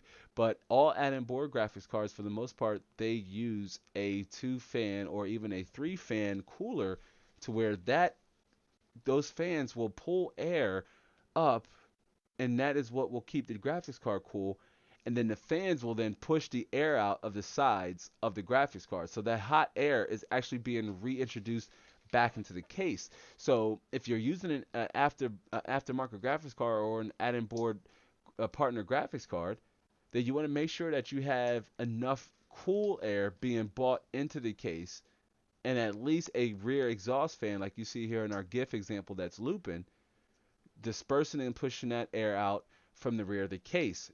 A configuration I like using is having hot air also being pulled out from the top as cool air comes in. That air, because I use add-in board graphics cards, so there's a lot of hot air being reintroduced back into the case. This is why if you sit down for long gaming sessions and you use an add-in board card, consider taking your panel off. Right? Just consider taking your panel off at that point because what that's going to do is help ensure your components are running longer and cooler for longer because heat and dust are two of your system's worst enemy. The first one being heat because your system generates heat. Your system doesn't generate dust. It just pulls dust, pollen, bacteria, and other microscopic organisms from the air your system is essentially breathing. It pulls that into your system. But your system actually generates heat. So this is why heat before dust is a component killer that you need and should take into consideration when building. And that's making sure you have your fan system configured in a way that promotes healthy airflow for your system. This is also dependent on your other type of components. Again, your graphics card, blower type, or reference or add-in board, cooler. Your CPU, is that an air cooler or is it a liquid cool? Is it liquid cooled using a radiator or an all-in-one like you see here in our GIF example? Um, the that is, I believe that's a 360 millimeter AIO. So the hot air is actually being shot onto the radiator, which I don't necessarily agree on this configuration because, um, in my opinion, it's pulling the hot air off of the radiator back into the case. So what I would recommend anyway is that you configure your AIO in a way that the fans are pushing the hot air out and away from off of the fins of the radiator and out and away from the case. But to each his own. This really could depend on your coolant. But if you hired me to build your system and you wanted to go in an AIO, that is the direction I would start you in, because you want to leave as much space and opportunity in the front of your case to pull cool air from the front of your case into the center of your case. Even if your GPU is a blower or reference style cooler and it's relying on air inside of the case, then you want that air to be cool. Even if your graphics card is a add-in board style graphics card and it's pushing the hot air back inside the case, maybe you got your glass panel on, so that hot air is literally just being bounced off the glass or bounced off the panel, the acrylic panel, back onto the radiator array, or just moving about and throughout the case. And that could be a problem because then you have thermal throttling, especially your graphics card is going to run into, and then your graphics card is going to start to slow itself down because it cannot operate at a high temperature for long periods of time. Your CPU as well. Your CPU gets hotter than your graphics card. This is why having a robust CPU cooler is important if you want to deliver high frames, and especially if you render video, and especially if you render like 4K video, and your CPU may need to render longer. So something to take into consideration. But again, the reason why most cases are metal is because they promote heat, they attach heat, they hold on to the heat, and your fans push that heat off and away from the metal. But steel cases also have durability and soundproofing qualities. And believe it or not, it's cheaper than aluminum, and this is what makes it the preferred choice. Now, aluminum cases, on the other hand, does have their advantages and disadvantages, just like a steel case does. For one, aluminum cases, which is probably what the most of us have, is probably a steel and aluminum hybrid mix, and I'm going to jump into that as to why that is here in a second. It's all about, manufacturers and businesses, fam, they're in it to make money, quite naturally. So they're going to do everything they can, where they can, to save money, right? But aluminum cases are generally a little bit more lightweight, right? And they're typically more aesthetically pleasing because most modern cases are aluminum or have more aluminum than steel. So this gives it this sleek and modern look, which complements or could complement the rest of the interior of your machine. Now, the reason why aluminum can be more expensive and the reason why some aluminum cases are expensive, that is simply because manufacturers have to use more of the metal because it's not as durable as steel. So to compensate, they have to use more of the material to compare to steel. So to keep costs down, manufacturers, right, like um, Corsair, NZXT, Cooler Master, Rex Gear, all of the case manufacturers, they will, to keep costs down, they will use as less aluminum as possible. Now, where does this introduce the disadvantage or the con, if you will, to going with this option? And that's because that means your case is susceptible to dent and scratches, and it just makes it a little bit more fragile, excuse me, at that point. So that's one of the downsides if you go with the case that's predominantly aluminum, and that's something you have to take into consideration. Now, given how hardware has advanced, right? Like just how just look at the lighting. Look how much RGB has advanced. Not only, when the technology is advancing, when it's becoming affordable. And it's becoming affordable is because they want more and more people to buy into it and adapt it. But given how hardware has advanced in aesthetics and lighting, what we just were discussing, most gamers have opted in cases with tempered glass panels, right? And going with the case that has tempered glass panel can really introduce this balance of like looks and price, right? Visual enhancements and how they provide this overall look and just protection to your system. In my opinion, tempered glass panels really give your cases this nice and classy look to them. You can still look inside of the case. You can see your parts. I was just mentioning how I love the Cooler Master H500M case that I use because it has tinted tempered glass, and so it really gives like this special kind of look to it once the lighting in on the other components kick in. For example, the RTX 3090 has a RGB array like in the front of the graphics card, and then the motherboard has some RGB. The capture card has a little bit of lighting going on, and so when it's behind that tinted glass, it just really gives this classy look to it. Now, tempered glass too, believe it or not, has its benefits.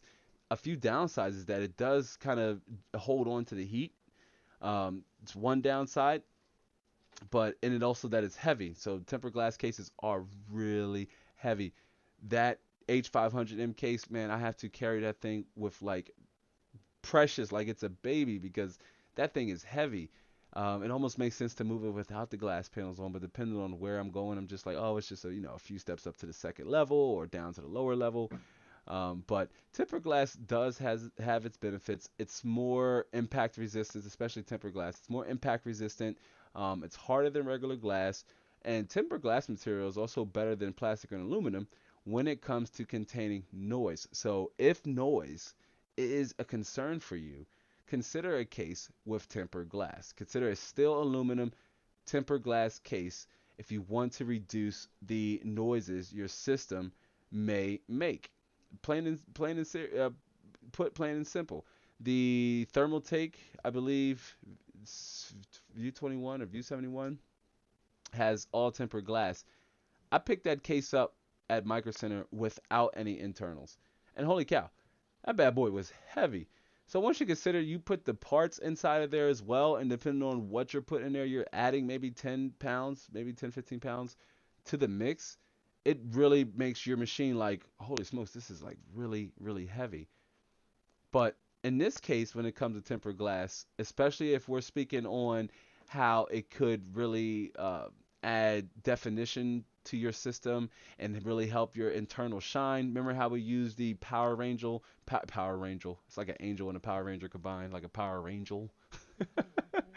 But remember how we use the Power Ranger build, for example?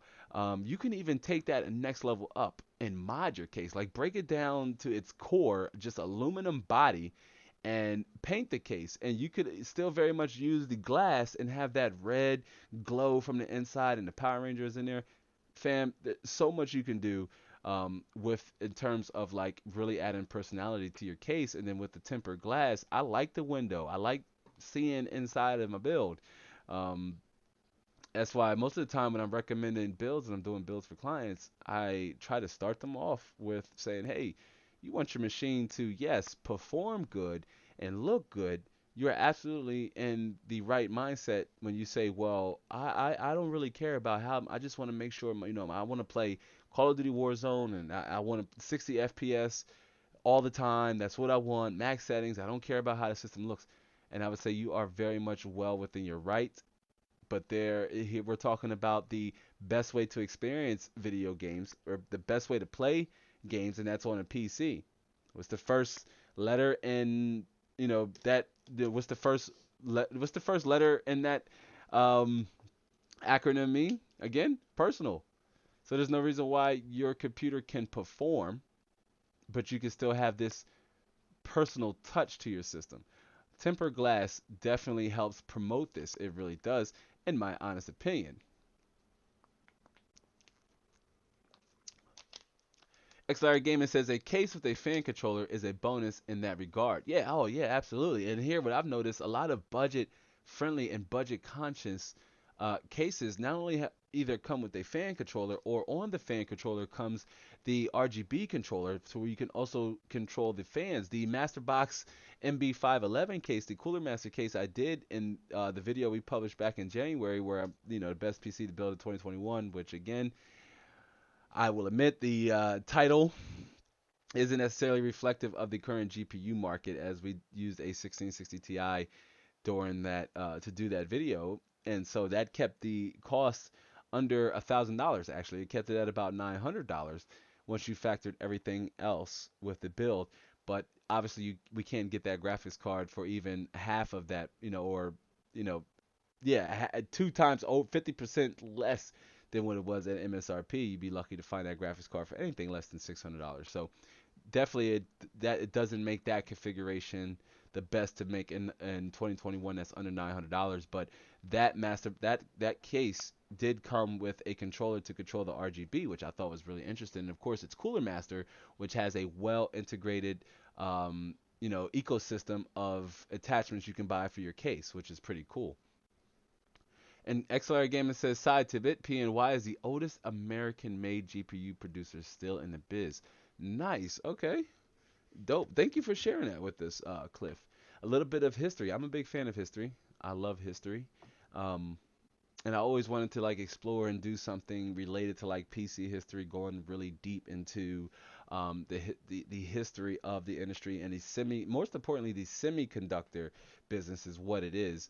But that's awesome stuff. Did not know that, and you learn something new every day. And Your Highness says, "Yep, Your Highness is in full agreement." And again, if you're just not joining us, do remember to give this stream a like on your way in or out, and subscribe if you haven't yet for more future content, as we got a lot of helpful content coming up. And of course, we're due at least another pop-up live stream, which you heard it here, may or may not come up during this week.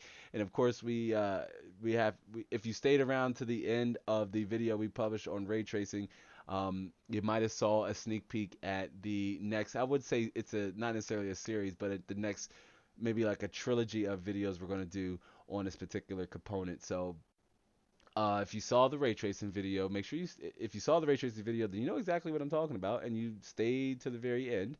And if you haven't yet saw it, I do welcome you to give it a watch. It wraps up the first part of the RTX 3090 Tetralogy series, and I want to gear up to get ready to jump into the next part of the RTX 3090 series. We're not done with that graphics card yet.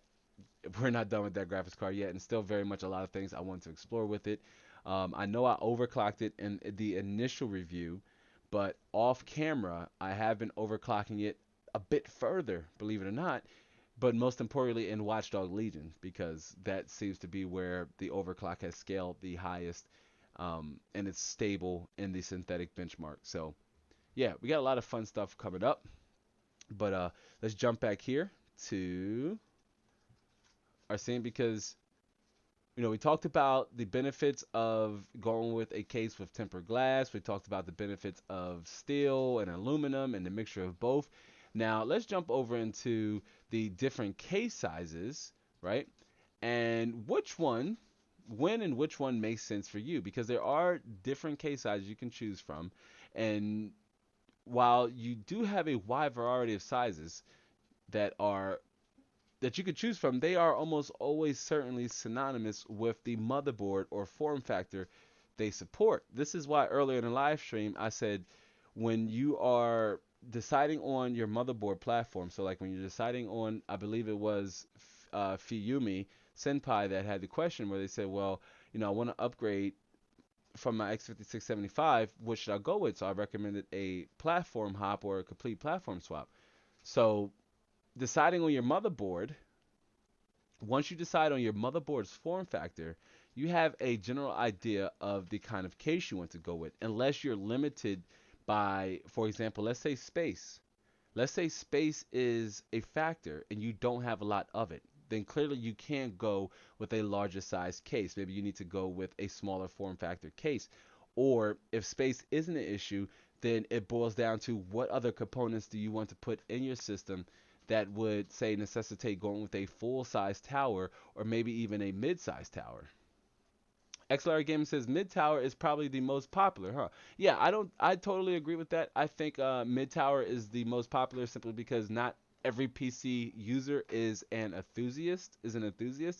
So um, a mid-sized tower is about as much as a compromise. You get a little bit of best of both worlds. You get full-size ATX motherboard support.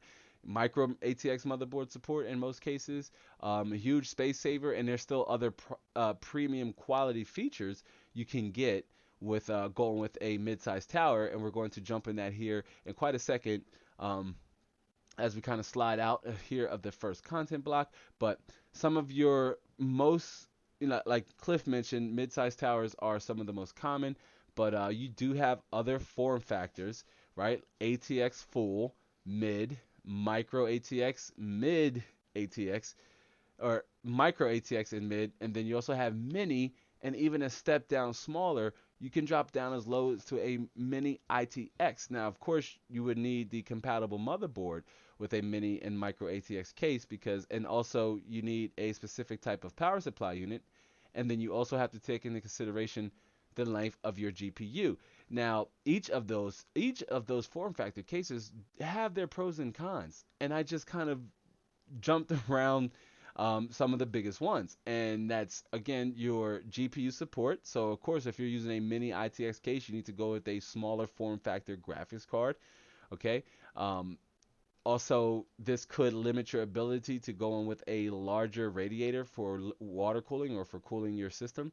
And even then, you have to go with a low profile CPU cooler. You can't use a heatsink that shoots out to the top. You have to use a CPU cooler that's more or that resembles AMD's stock cooler that comes with the Ryzen CPUs, like a low profile CPU cooler. So depending on your case can and very much will dictate the rest of your parts, or will definitely dictate what components you want to go with. If you are going with a mini ITX build, again, then you have to go with smaller components. But if you're going with a full size tower, hey fam, listen, the world is yours, and you can actually use, you can have an ATX full size tower and say like a micro ATX motherboard.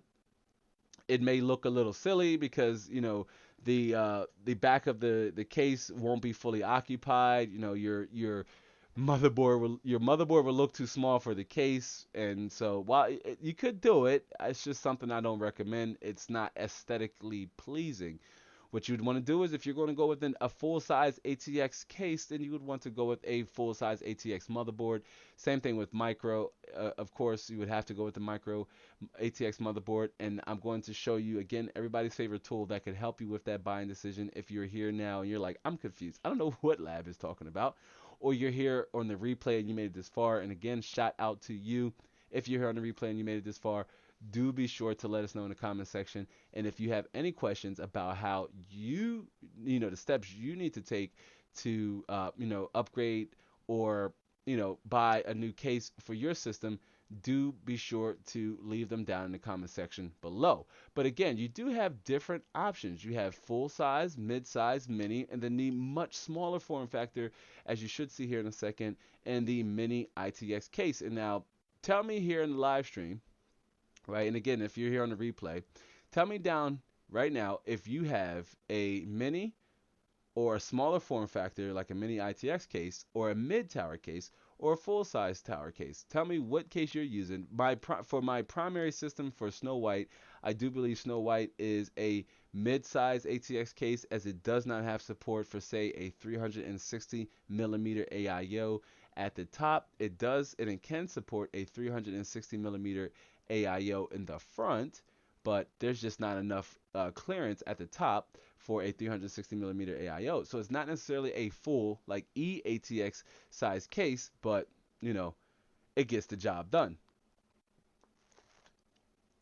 Cliff says, pre-builds love throwing. Yeah, they do. They do, and you do see it a lot in the pictures, and that is something that is so common, and it's so annoying because it's not aesthetically pleasing. It looks a little ridiculous.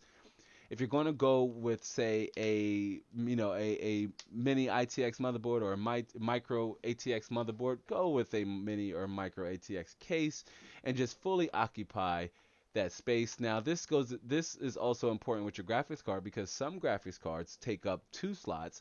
Beefier graphics cards take up 3 slots. So this is why I say that when you are deciding on your graphics card, depending on the form factor you go with and your type, this can and very much will make the determination as to the other components you want to go with.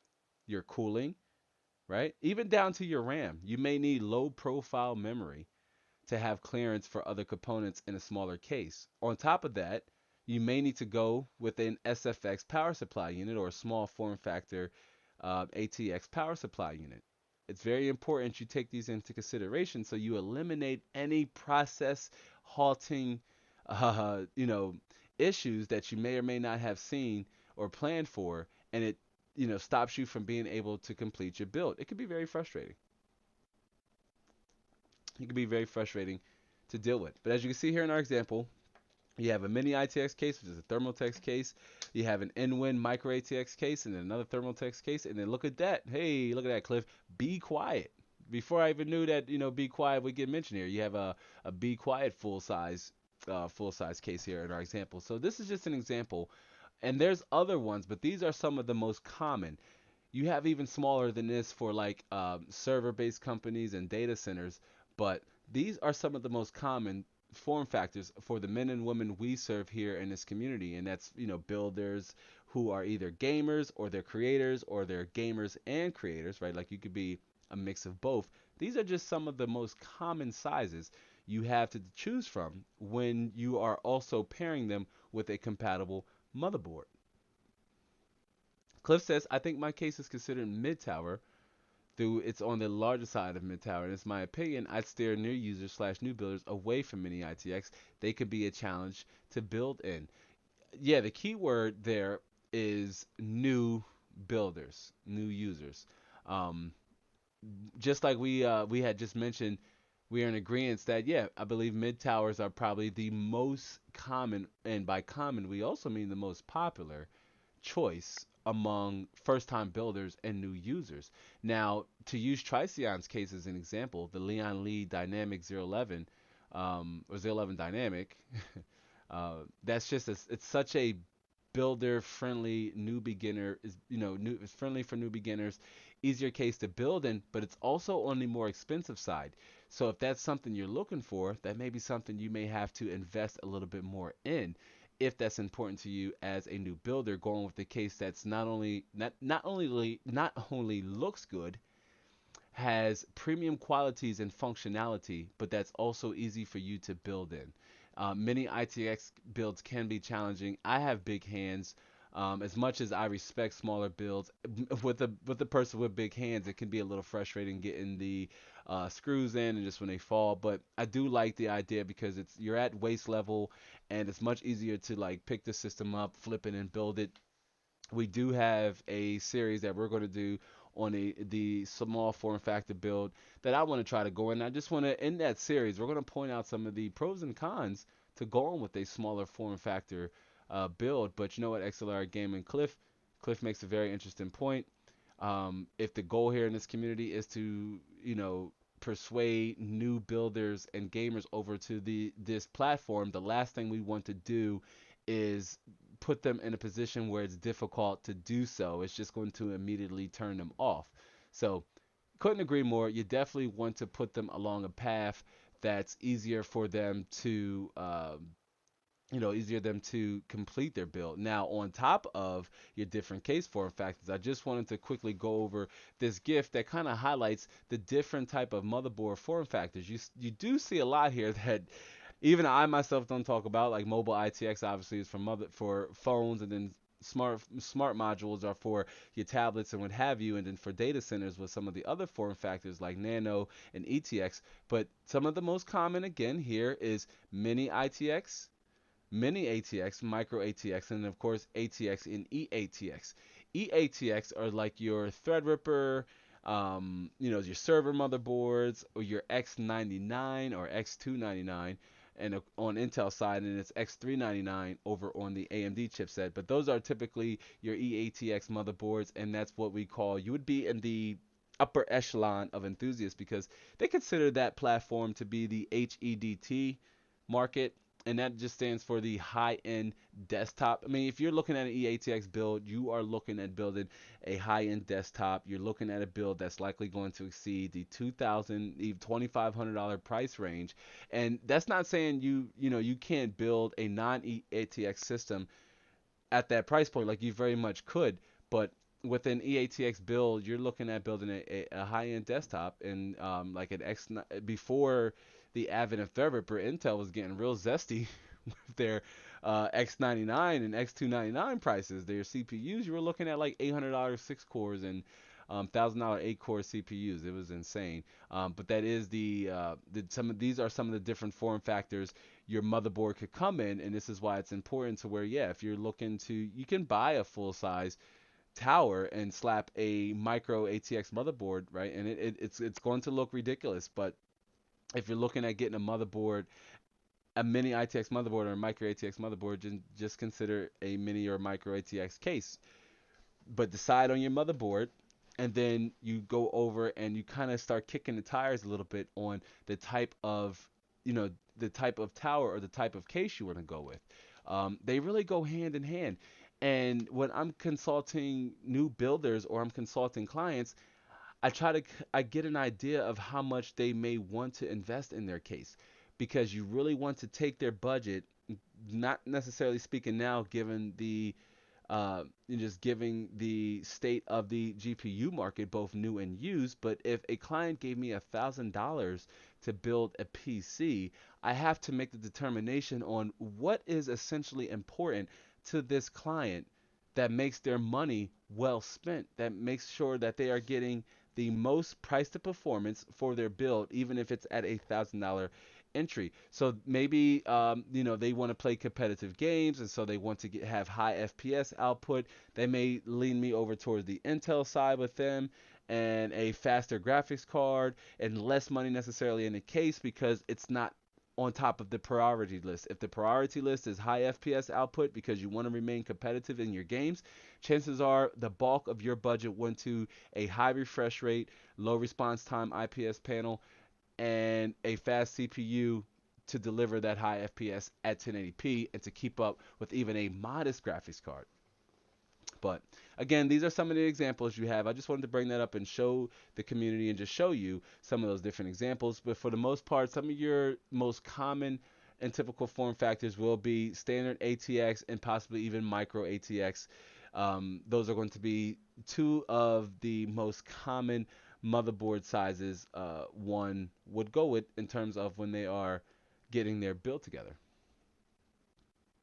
And Cliff, what case are you using? Are you using the Cooler Master H500 as well? And again, this question is for if you just joined us, we did ask this question earlier during this live stream, but if you weren't present for that, I had asked the community. I said, hey, tell me what case, if you don't know the form factor, that's okay. Just tell us the name. You should be able to see it somewhere on the case or like your logo. If you're unsure of what the case type is or if it's a generic case, that's okay too. But tell us what kind of case you're using, the name of your case. Always curious to know, always good to know. And then of course on the subject of that, right?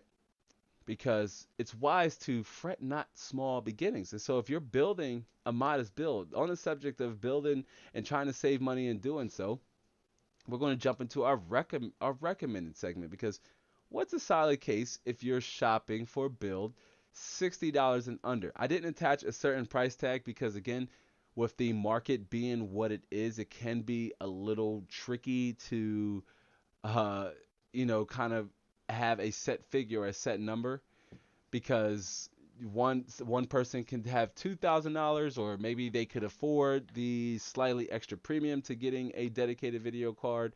But if you already allocated and you put the money aside to other places of your budget, and you're like, you know what, I wonder, what's a good figure to start with? So we're going to start with the $60. This is going to be in like 3 tiers. But to start out, we're going to start at the $60 tier. And I do want to point out that this isn't necessarily like, hey, buy this case, or hey, buy this case. This is the case you should buy. These are some of the qualities and features you should look for in a case in this price category. And so I just handpicked 3 cases that I thought either A, looked aesthetically pleasing, had premium features or premium qualities to it as a case, but most importantly, them being all under $300, right? Like that's the most important metric that we want to strive for here. So let's jump back here. And our first one is the Phantix Eclipse P300A. Now, if you notice this case, has a mesh panel, but it's not as accessible as some of the other ones you're going to see in higher price tiers or beyond this $60 threshold that we're starting with. Now, it is important to note that this is Amazon's best choice. So, regardless of how many reviews have been left for it, this is no indication to the ones, the buyers who didn't leave a review. I don't always leave reviews on Amazon unless I feel like it's something another buyer should know about the product. That necessarily doesn't mean you shouldn't buy it, but you should know that it does this or it has this feature in case it is a deal breaker for you. But it isn't the Fantex Eclipse P300. It is Amazon's best choice. I've used this case or a variation of this case before in my children's build. As you can see here, the front does have this mesh-like panel where if you have RGB fans, remember how I talked about this is one of the pros to having a mesh panel is that you can see the beautiful lights of your fans in the front, and should promote healthy airflow because it is a mesh design, so there's no obstacle, if you will, for the air to travel through and into the case. But this P300 case, it's marketed as a high airflow case, but hey, grain of salt, y'all. Okay. Um, but what's most important here is that it's all metal. It's full metal. Full metal. Now remember, metal is cheaper to manufacture. It's cheaper to make metal cases. Um, Hence the reason why this case just under $60. You do get a tempered glass motherboard compatibility. Look at that, ATX. So you can go with a full size ATX case with this motherboard, as you can see here. ATX motherboard. Um, GPU 355 millimeter clearance. You should have enough space for even like most 3-fan coolers. And then this here shows you the cooler capacity layout.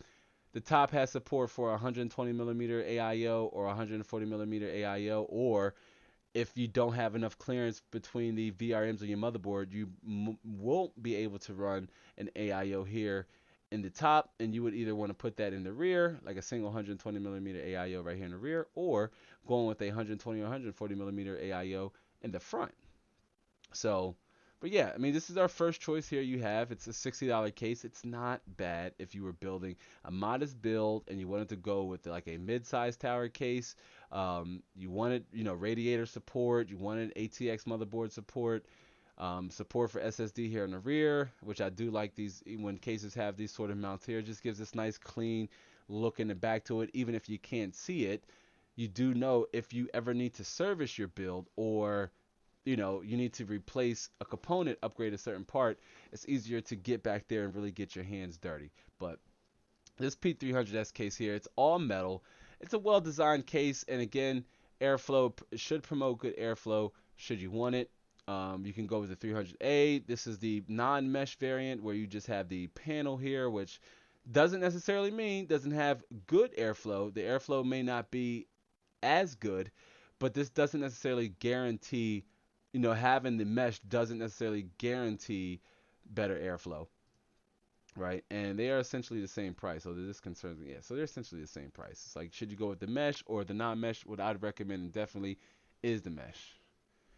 Cliff says, I'm using the Lian Li 205M. It's $64 on Amazon. Nice. Okay, we might have to bring that up. Not a bad price point, especially when we go over to the price category of over $60, right? So now this is a few of the cases I recommend in the $60 price range. And I didn't get the opportunity of putting these links in the description box below. But if you're here on the live and you're like, hey, I might want to learn more about these products, I will leave a few links in the description box to all of the cases that we've gone over here just to get you started. Do know that they are affiliate links, and should you make a purchase using any of them, I will receive a small commission when you do so at no extra cost to you, the buyer. It's just another way to really help me support. It really helps support the channel. And believe it or not, as an unmonetized channel, affiliate marketing has really helped me make, even if it's a small amount of money, it has helped me kind of, make a few bucks here and there. So just a shameful plug there. with my affiliate links. But any of the Amazon links you find in the description box will be affiliate links, but you can learn more about these cases should you want to read up on some of the ratings or go in a little deeper. But again, this is just to give you an idea of some qualities you want to look for in this price category. Okay, for example, this case at $60 is full metal. It's all metal.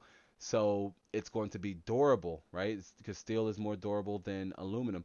So it's going to be more durable. It's a mid-sized tower, so it won't take up a lot of space. Not sure what this means here. 120 millimeter black case fan. I mean, I don't know how many. Let's see here. So how many fans does it come with? Does it tell us? Because some cases come with fans, but don't always take the picture at face value. You want to make sure you read up to make sure the case, and it looks like it comes with one fan, just this one here in the back. So that's something to take into consideration. If you want to increase or improve your airflow chances, it doesn't necessarily lie in just the case, right? That also is dependent on the fans you attach to that case. So in this case, pun intended, that's so cliche, but I had to do it. But in this case, you would definitely want to add two fans right here in the front. Or if you're going with an AIO and you need to put the AIO here in the front, then I would almost certainly go with, say, maybe an exhaust fan here at the top. Really depends on your other components, your CPU type, your graphics card, what you go with that.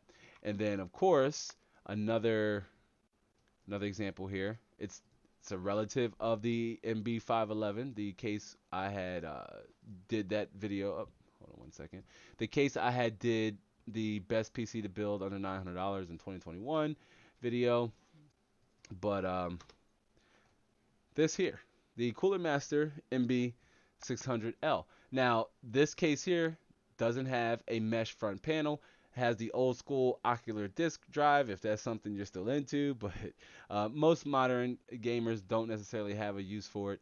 But another case that's under $60 and another Amazon Best Choice seller. Now, this is a modern and a very sleek looking case for this price point, in my honest opinion. Has support for ATX motherboard, support to up to 360 millimeter radiator, which is awesome for an ATX mid-size case. My case, my Corsair RX 570, which is like a $169 case, doesn't even have support for 60 millimeter radiator in the front. But yeah, I mean, just a sleek and overall elegant looking case. Tempered glass here on the front so you can see your components, you can see your internals. Comes with one fan as well. Different options here you can go with. And again, if you are a Red Ranger fan, remember that the Red Power Ranger example we use? Hey, if you are a Power Ranger fan, this would be great for you. A little bit of red going on there. You could throw a little red Power Ranger in there, MSI and its red branding. But yeah, this is another choice, another example. And XLR Gaming says NZXT H510 is around $60. Huh? It's not my favorite, but it is popular. It's around there, and it's funny you say that because we're going to bring it up here in our once we bump up the price range and go to like $70 to $100 range. One of the things I wanted to make sure when I put this list of recommendations, these cases together, is that I wanted to make sure they were available on Amazon, arguably one of the largest platforms you can go to buy anything I recommend that's accessible to you as a buyer. Because if I go over to PC Part Picker and I say, let me change it to 60 to, let's say let me go up to like $0 to $100, and this might be $68, $70 here, but if we go to Amazon, it could cost a little more. Same thing with the H510, as you can see here, it's $67. So this is why I put this in a separate price category, which we will jump to here in a second. As I jump to what's considered, this is one of my favorite. If you wanted to go with a smaller build, I really like this micro ATX case here. That's the Cooler Master Masterbox Q500L. Now, I did the best Fortnite to build PC, which was relevant at the time of me building it, inside of this PC. And this little PC got a lot of fire to it, fam. It's got a lot of price. It's got a lot of bang for its buck. It's a really neat case to build in. It's really fun. If you want to watch that video, Still very much relevant. Maybe you can't find a graphics card at the prices that I found it at the time of producing that video, but very much we go in on this case, and I like it for a lot of reasons. Like the power supply unit gets mounted here in the front. This input output shield here can be mounted here, like the top, down here, over here. It's inverted, so you can have the panel on the other side, and you can have this at the top. This is a really neat and funny case to build in, or fun case to build in. And it's under $60, but this is for if you wanted to go with the small form factor build, if space was an issue. And again, look at that. It's another Amazon top choice, another Amazon bestseller. One of the reasons why when I'm giving my recs, I try to go with some of Amazon's top choices. Look at that. Over 10, almost close to 10,000 people have likely bought this case. That's a lot of people for there to be 4.5-star rating, so not a lot of complaints. And again, when I built it, and I didn't really have a lot either as well. The panel, yes, it is acrylic, so it can feel a little cheap, but it doesn't affect overall how it looks. And I really like the mesh here. And this was the mesh is magnetic, so it just kind of just went on there, and that was cool within itself. But I really like the mesh design here it has with like these grid and these lines here. I thought it was a really cool case to build in. And when I'm talking to my clients, I'm like, hey, is size an issue? No, size isn't really an issue. Oh, hey, look. Let's go micro ATX, fam. We can get you a decent beefy graphics card inside of here, right? And you still have room for other upgrades, right? This supports ATX motherboards on top of micro ATX motherboard. So a lot of options to go with here. Now you don't have a lot of water cooling options quite naturally given its size, but as you can see here, you do have support for at least up to 120 millimeter AIO or 140 millimeter AIO, which you can also put fans down at the bottom. Nigel Govender says, hello from South Africa. That's awesome. Well, hello, Nigel. It's good to see you. Welcome to the Inside the Lab weekly live Q&A and the weekly live experience. Nigel, if you have any questions about anything we discuss during this live stream, do feel free to ask them anytime. We're glad to have you. I do want to welcome you to, if this is your first time, to definitely give the live stream a like on your way in or on your way out. And if you are a first time viewer and you haven't yet, I also welcome you to subscribe to this community because we have a lot of helpful content coming up here, Nigel. But in this live show, I see we had a couple more people join in too as well. We are discussing, putting it all together and some of the qualities in a PC case. We did go over quite a bit of content here, which I will get everybody up to speed in a second. But, excuse me, we are right now in our recommendation segment where we are discussing a few cases that are flexible and good options at the $60 and lower price range. And right now we are looking at the Cooler Master Masterbox Q500L. It's a micro ATX motherboard, so it's a small form factor motherboard. So you want to make sure you are picking the necessary requirements, adequate cooling, and what have you. And this is just one, I was mentioning that this is one of my favorite smaller builds to work in and build with. I have no complaints here, as the 4.5 out of 5-star rating also points out. So that was our three recommendations we made with the Cooler Master Masterbox Q500L. On top of that, let me just bring it back up here. We also had the Cooler Master Masterbox MCB B600L. I know it may seem like, Cooler Master doesn't sponsor the channel, friends and fam, but they do. I do like the aesthetics and the gunmetal gray material that Cooler Master uses on its case with its aluminum. It does give it this premium quality look and feel to it. And then last but not least, our third recommendation was the Fantex Eclipse P300, which Fantex has also much cooler looking cases that we're going to jump in here, like, because we're going to up the budget here, fam. Like, stick around, we just getting started. We're going to up the budget. But right now, these were cases that were $60 and lower. Now, the keyword here was $60 and lower. But if we use our helpful tool here over at PCPartPicker.com, which again, if you are a new and inexperienced builder, I highly recommend you deploy PCPartPicker.com as a tool. It can really help you save money and help you limit any mistakes you may make before you get any of your parts into the front door. But Just as I mentioned here, look at the P300A. This is a $10 difference with showing over on Amazon. So this is why when I researched this video, I made sure that the prices were. If I said it's a case that's $60 or lower, then it doesn't cost any more than that. And these are options $60 and lower. And just to quickly skim over here at some of those, once we've set the price filter to $60 and below, we have a lot of interesting features here. Even a micro ATX or mini ITX case as low as $27, right? Now this has no panel, and in a case like this, you would say, well, what's a good case? What's a practical use for a case like this? This is a good case for like a student, or if you run a small business. And those things don't matter. You just want to save a little bit of money. You want the most from your money because you don't need a flashy case. But you have so many different other options you can choose from. The MX330G, this is a really decent case, but the problem is I couldn't find it on Amazon for under $60. And for this segment, I wanted to give solid choices and solid recommendations if you were really looking for a case under $60, or what to look for in a case if you had $60 or less to spend. XLR Gaming says Be Quiet's Pure 500DX and Fantex P400 right under $100, Lab. Yeah, and so I tell you what, we have two segments. We have the $70 to $100 range that we're getting ready to jump in right now, and then we're also going to dive into the $100 to $200 range. But I like the 500DX. That's a really great looking case, and the P400 also is a really decent looking case. I like them both. I especially like the P400 because it's like tall, and it has like this.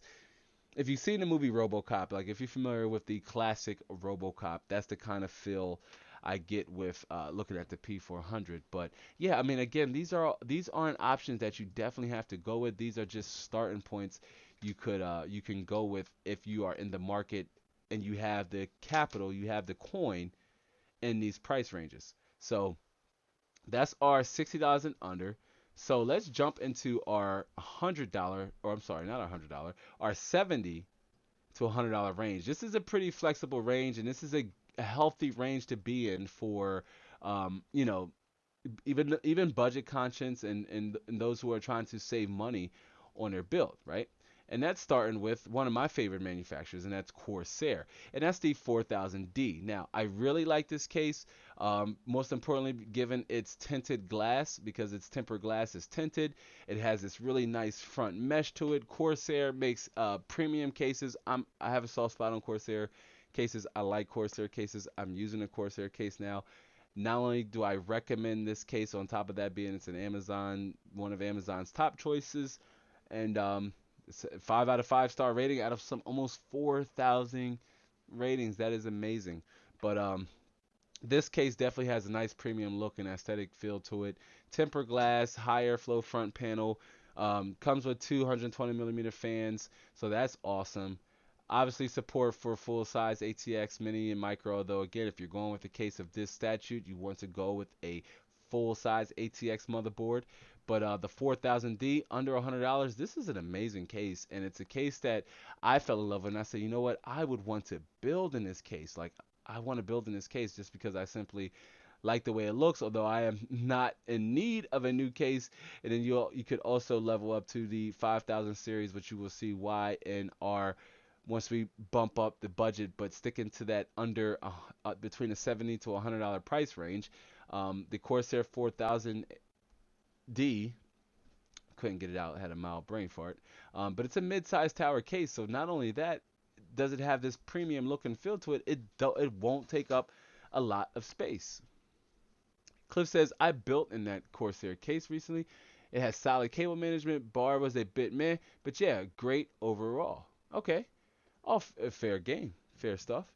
Um, Not too many complaints there. I mean, cable management is important, but I see what you're saying here with the cable management bar going down the side here, but I do like the Velcros. A lot of premium cases are introducing the Velcro straps to help with the cable management in the back. But the 4000D is a solid option in this price category. And then, of course, we have the another option. Everybody's Fractal Design. Fractal Design's been really making a lot of noise here in the case scene. And this case too, again, with its tinted tempered glass. This case has this really nice aesthetic and just black on black look and feel to where if you wanted to go with a build that didn't have no like RGB, maybe you just wanted a all black build, maybe you got black fans and maybe like there's no RGB. This case really gives that complement to, really complements some of your other components. Now, I really like this case. It has a front mesh panel. It's under $100. It's easy to build in. Another case that has a perfect down there 5-star rating out of some almost 900 ratings. Um, but yeah, it's a it's marketed as a high performance case, but Fractal Design normally does not, slouch in their cases. And this case as a full size, I believe it's a full size case. Let's see. Has support for ATX, steel. So again, it has premium quality and will last a long time. It's one of the benefits of steel. But it's an all steel case. Let's see. Slowing down. Scrolling down, scrolling up. Excuse me. Also has 2 pre-installed fans. So again, you want to make sure your case has fans installed. If not, add the necessary fans to make sure you are promoting adequate airflow. Sorry, I gotta take a sip of water. That's part of the live experience, y'all. You get thirsty. But yeah, the Fractal Design, another solid option. And then for the last case, it's one that Cliff or XLR Gaming had just mentioned, and it's one I wanted to save to be in this price category because NZXT, I'm not necessarily a fan of their H500 series cases, but as you can see here, it's another one of Amazon's popular choices, and it's another case again with a perfect 5-star rating out of 21,000 ratings, probably plus, because that's not indicative of all of the people who bought this case. They all didn't leave reviews, fam. Some of them ordered the case, got it in the mail, built their system, and they still playing games right now. They didn't think to leave a review. They know they love the case. They didn't have a bad experience. They say, hey, I love the case. I just want to, play some games or, render some video. But I do like the texture of these cases. Now, it doesn't have a front panel. It does rely on moving airflow through the front here. But remember earlier in the live stream, we talked about that this doesn't necessarily mean that the case won't have good airflow. It very much will depend on the fans you install with this case. This case comes with 2 fans, okay? And it supports many ITX motherboards. So if this is a case you wanted to possibly look at, you have mini ITX, micro ATX, and ATX as options. So I stand corrected. It does support full-size ATX motherboards. But nonetheless, a solid case. And NZXT has premium, they use premium materials, and really no complaints from NZXT cases. I use the Phantom 610 or 630, and it was very short-lived, but I still have the case because I still like it. So that's our 3 recommendations and three examples you should take into consideration if you're in that $70 to $100 price category. The Corsair 4000D with its front mesh and tinted tempered glass. Just try to say that 5 times fast. With its tinted tempered glass, right? And premium features and front mesh. Then the Fractal Design with its front mesh and this tall and this just black on black quality, premium aesthetic and look to it and feel. And then of course the NZXT H510, which if you want to go with something a little bit more smaller and a little bit more modern, and I guess you could say this is simplistic, like it has this like simple style and aesthetic and look and feel to it. But these are all 3 of Amazon's popular choices. Again, this is just a good starting point for you in terms of where a good direction to point you in. Again, if you're shopping in this price category. But let's say you are willing, ready, and able to take that budget and you're investing in the long run, because at the end of the day, money looks better in your bank account than it does in your closet. So if you want to save your money and save money, that's not saying you can't, splurge on a good case, but if you want to make sure you're only buying the case one time, then doing your research in these things are just as important. Now, just recently, this is a case that I said if I'm going to case swap Snow White, that's my main current editing and streaming rig configuration, then I would go with the 5000D. This is a premium case. This is a $165 case. We are in a much higher league at this point, but as you can see here, you have a wide range of radiator support: 360 millimeter, 280 millimeter at the top, 280 millimeter, 360 millimeter in the front. I like just the ruggedness, the front mesh to this case. It looks really clean. Like, I really like the way this case looks, but the problem is it's hard for me to settle on a case. Me and Cliff talk about this off the platform. I just love shopping for cases. That's why I was really excited to do for us to jump into this conversation, because I like looking at cases. I like looking at the different features they have, the different radiator support, the fans, all the the power supply unit Stroud. This is another one of Amazon's top choices. Another perfect 5 out of 5 stars. Come on now, that's like almost too good to be true. It's like you say, if it's too good to be true, then it probably is. There are probably some gripes to this case, but they aren't enough to, cause users to go into the review and give Corsair a bad star for it. And then the second example we have is the Corsair Crystal 280X. This is another case that this is a smaller form factor case, but it has support for ATX and micro ATX, and of course mini ITX. A wide range of liquid coolers. Another Corsair case. Remember how I told you I have a soft spot for Corsair cases. But I like this case, and we used the previous version of it. I believe the Air 240X. Currently in my son's or my children's computer, the computer they use, and I like this case. It's premium. Doesn't have a perfect 5 out of 5 star rating like some of the other ones we looked at, but still nonetheless 4.5 out of 5 star rating, and it has a wide range of support for cooling, making it an option if you want to get into water cooling, because most likely you would want to if you're shopping for a case in this price point or in this price category.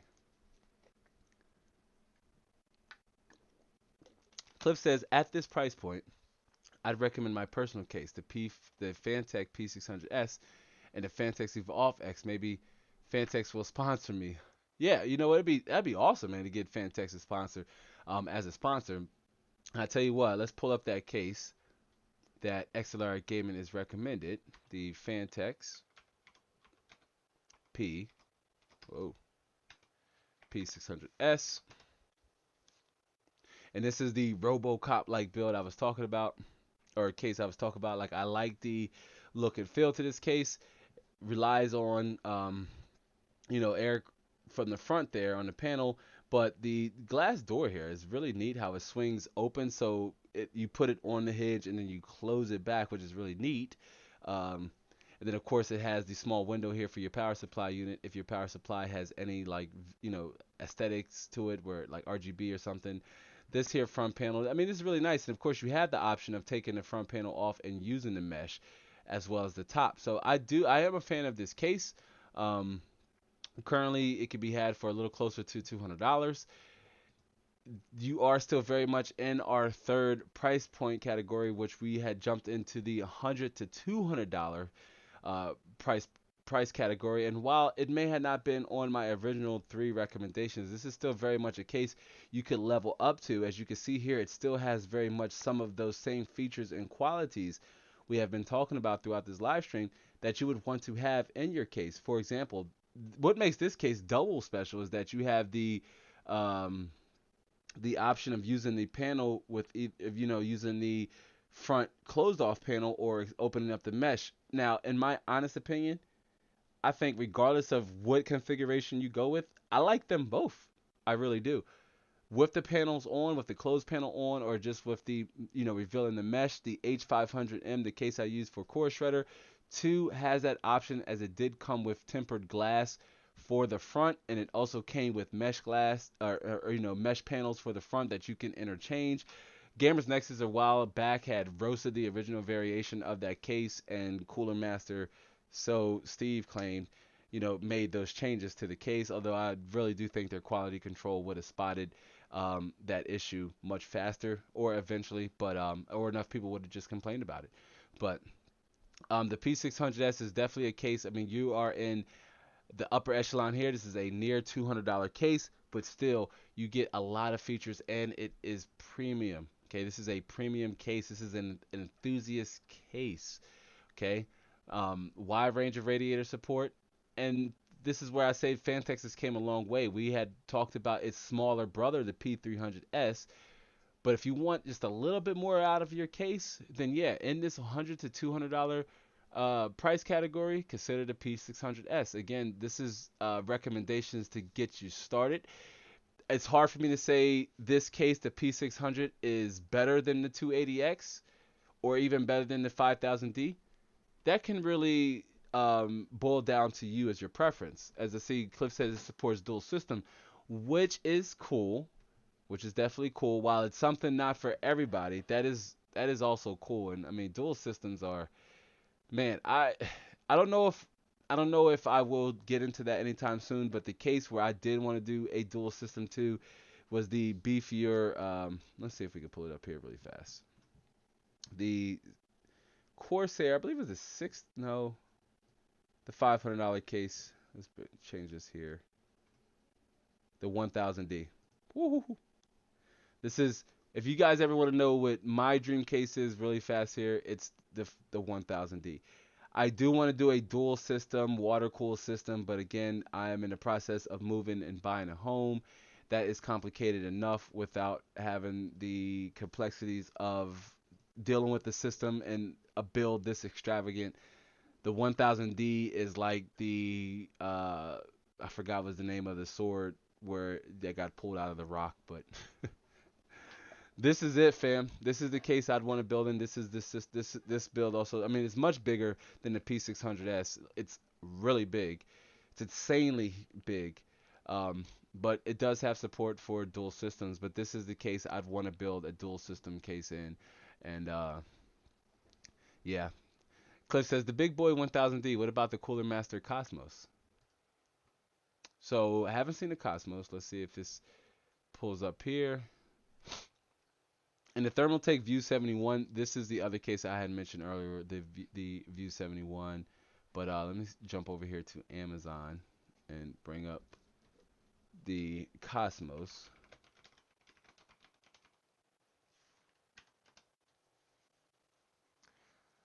So I remember seeing this case in Micro Center, and for some reason, I fell in love with the H500M. Like in person, it's a nice case, and the handles are welcoming. Like I remember, I believe it was Jay's 2 Cents who did a build video in this case.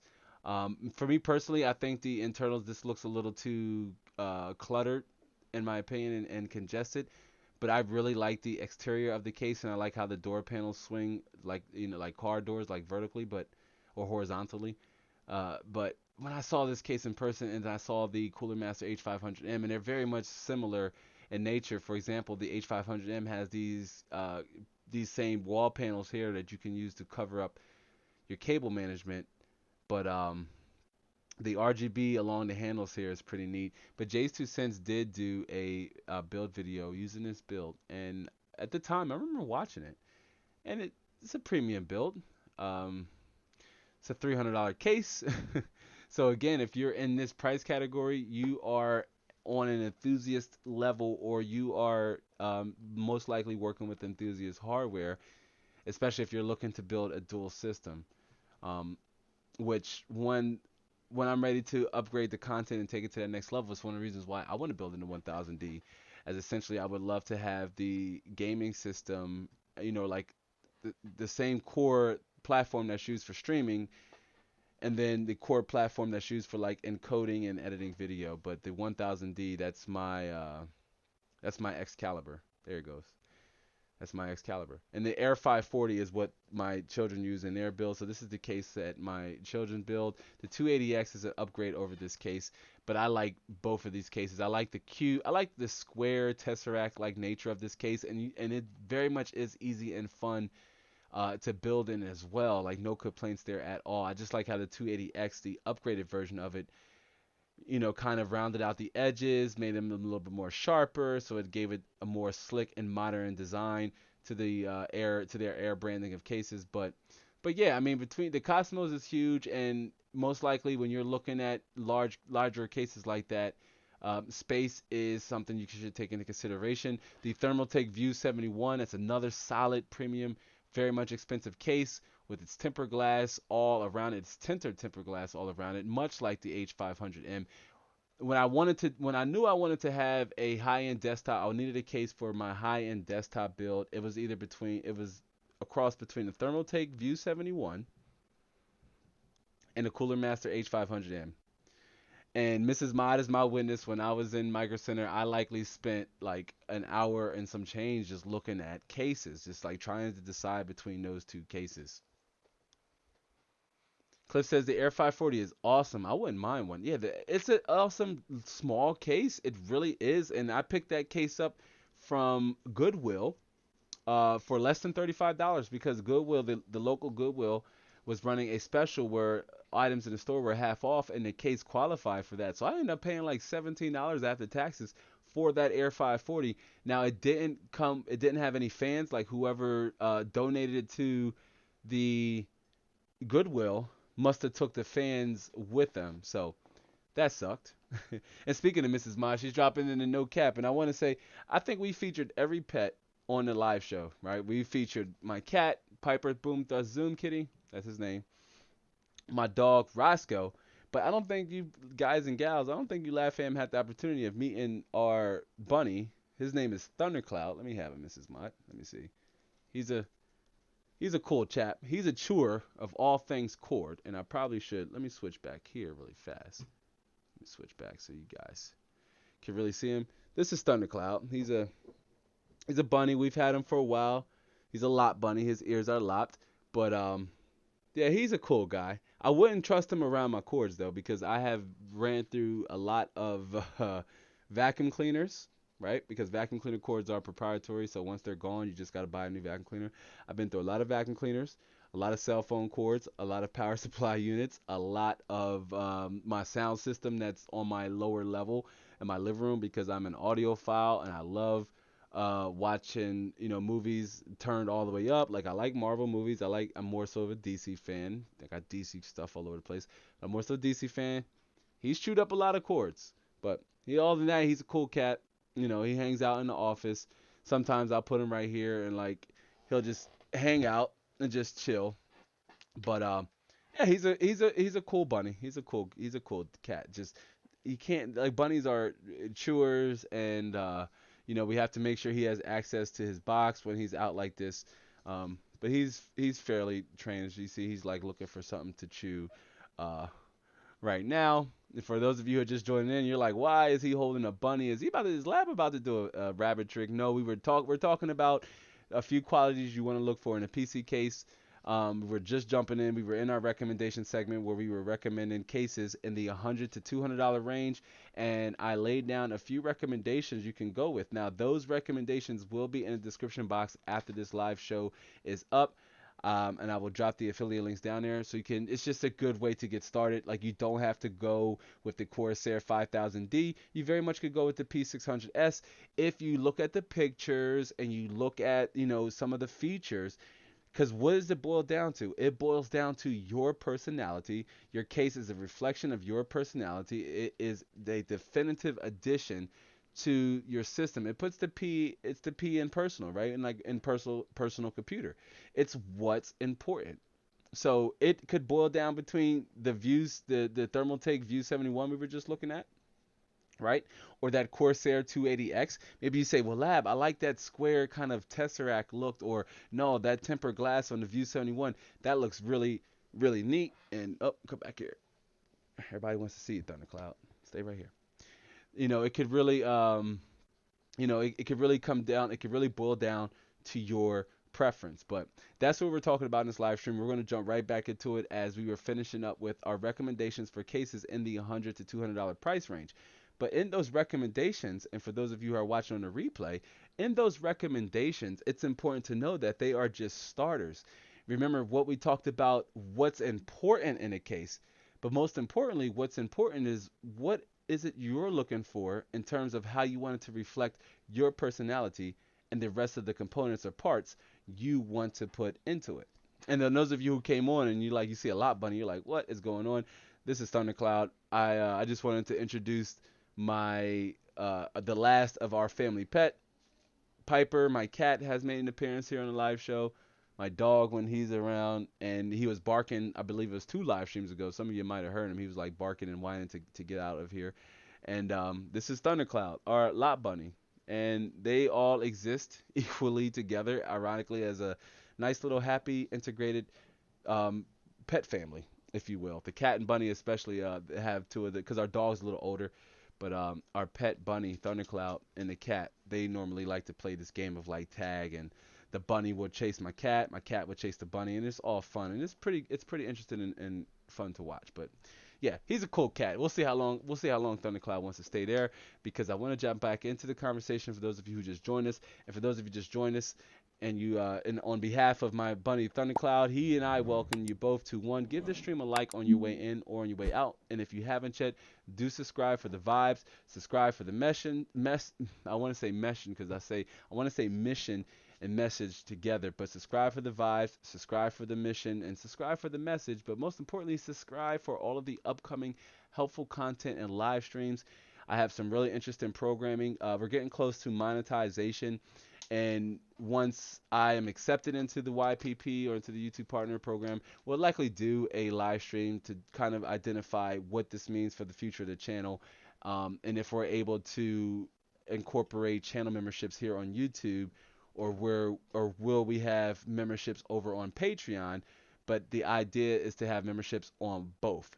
Um, I understand it's not as popular, when we talk about monetization programming as a creator, but I am on a 4-year journey, a 4-year path of creating content, not just as a YouTuber, but creating content in general full time. So it's important that I set up necessary programming that, one, still very much delivers value to the viewer, but also helps me sustain this career as an independent and as a creative entrepreneur and all of that good stuff. But yeah. Cliff says, a healthy bunny then. Yeah, he is. And Trisound says, cute bunny. He's wrecking shop. Like he is destroying Obi-Wan Kenobi right now. Like literally, as you can see, he's like throwing it around. he is not a he is not a Jedi fan. He is clearly a Sith, because as you look, he has Obi-Wan Kenobi off the shelf, and Yoda just, I guess, so he can get back in there. But bunnies are cool. But again, they're the horde. They chew everything. I've replaced so many electronics. It's equaled at least probably a computer, a high-end computer. That is no cap. But they do make rad cool pets, as Cliff mentioned. And XLR Gaming says, people don't understand small tech channels don't get showered with hardware to test, i.e. create content with. It ain't cheap for newcomers to get into YouTube tech. Yeah, and I have been like approached by, brands and what have you, but none of the larger ones, or the ones I like to, and I understand that could very much come in due time. Would I love for Nvidia to send me the RTX 3090 versus going out and spending over $2,500 on it? Yeah. Not any of the hardware I've reviewed, I've bought with hard-earned cash. So there's a duality behind that. I do appreciate reviews from, influencers where they have bought the product or the service themselves, so there's no obligation to the manufacturer. But still, very much I respect when they're doing reviews where the hardware is provided for them. But, you know, Lord willing, I will get to that point. But until then, I stay in my lane, and I make sure I deliver value in a way that is financially, affordable for myself, but one that's still significant and relevant to the community at a large. Like, that's important too. So, with that said, let's jump back here. We weren't on the $60 case. We were more so on what's in a solid case between the $100 and $200 price range. Now, we had went over the Not the View 21, that was just one example. But we looked at not the Cooler Master Cosmos because that was past that limit. But for starters, we did look at the Corsair 5000D, um, which is a mid-sized tower. So again, this is a case that you could possibly fit on top of your table or on top of your desk. It's one thing I recommend. I am not a fan of computers on the floor. It's a personal biases against that I have. Doesn't necessarily mean you are right or wrong for wanting to do it.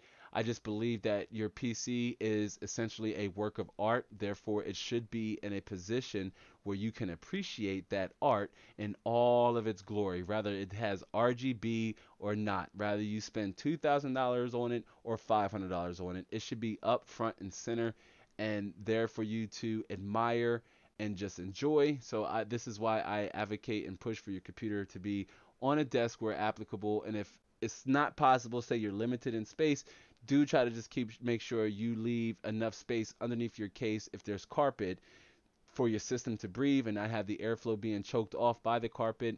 You can do this by maybe sticking a flat board underneath of your computer or something to that extent. So there are options to circumvent that if it's something you can't simply get around.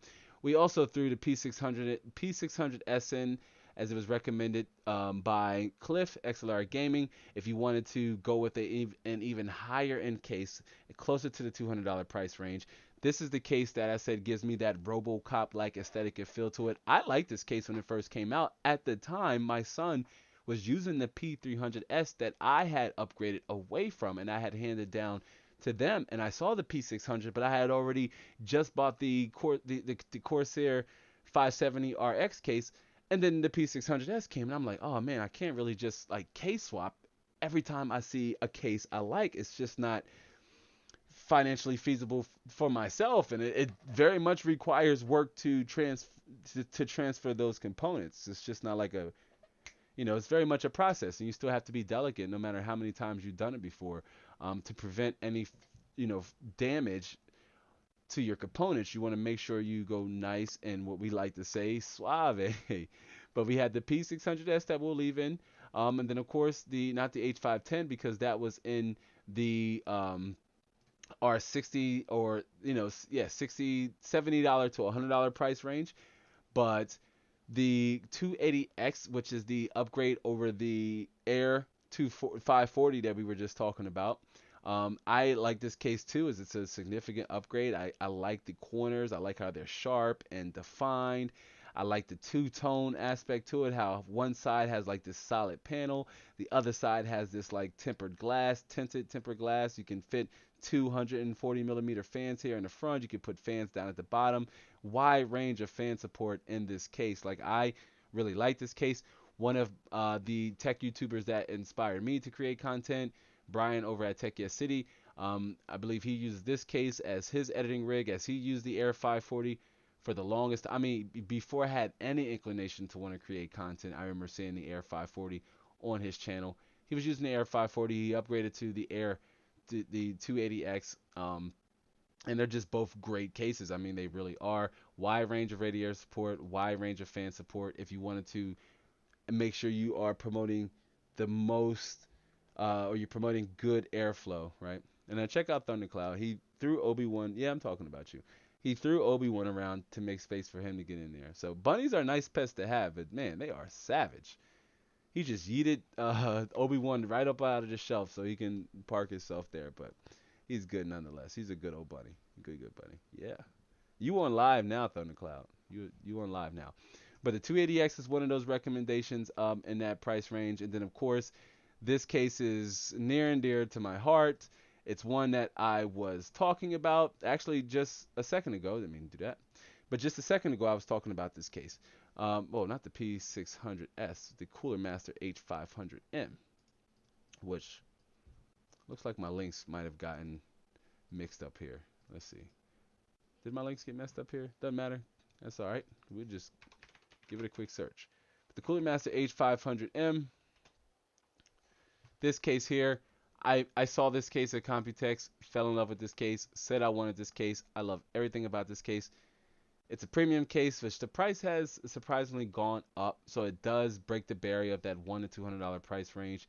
This puts you in like the Thermaltake View 71, in the Cosmos price category, like over $200. But again, very much a premium case. Features like USB, the 3.0, 3.1, Type C input output headers. I love everything about this case. The power button is illuminated. The fans are bright and colorful. The tempered glass, how it's tinted, just gives the build this super futuristic quality premium look.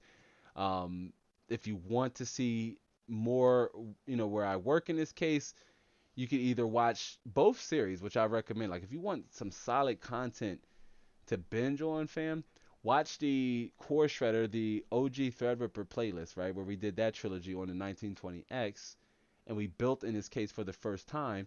And then here just recently, the RTX 3090 high-end GPU series that we started, right, the tetralogy, the four-part, where I upgraded and added to this system. But I am a huge fan of this case, and in all fairness, we'll use the P600S as our third example under $200, since the H500M seems to have gone up. It must have been on sale.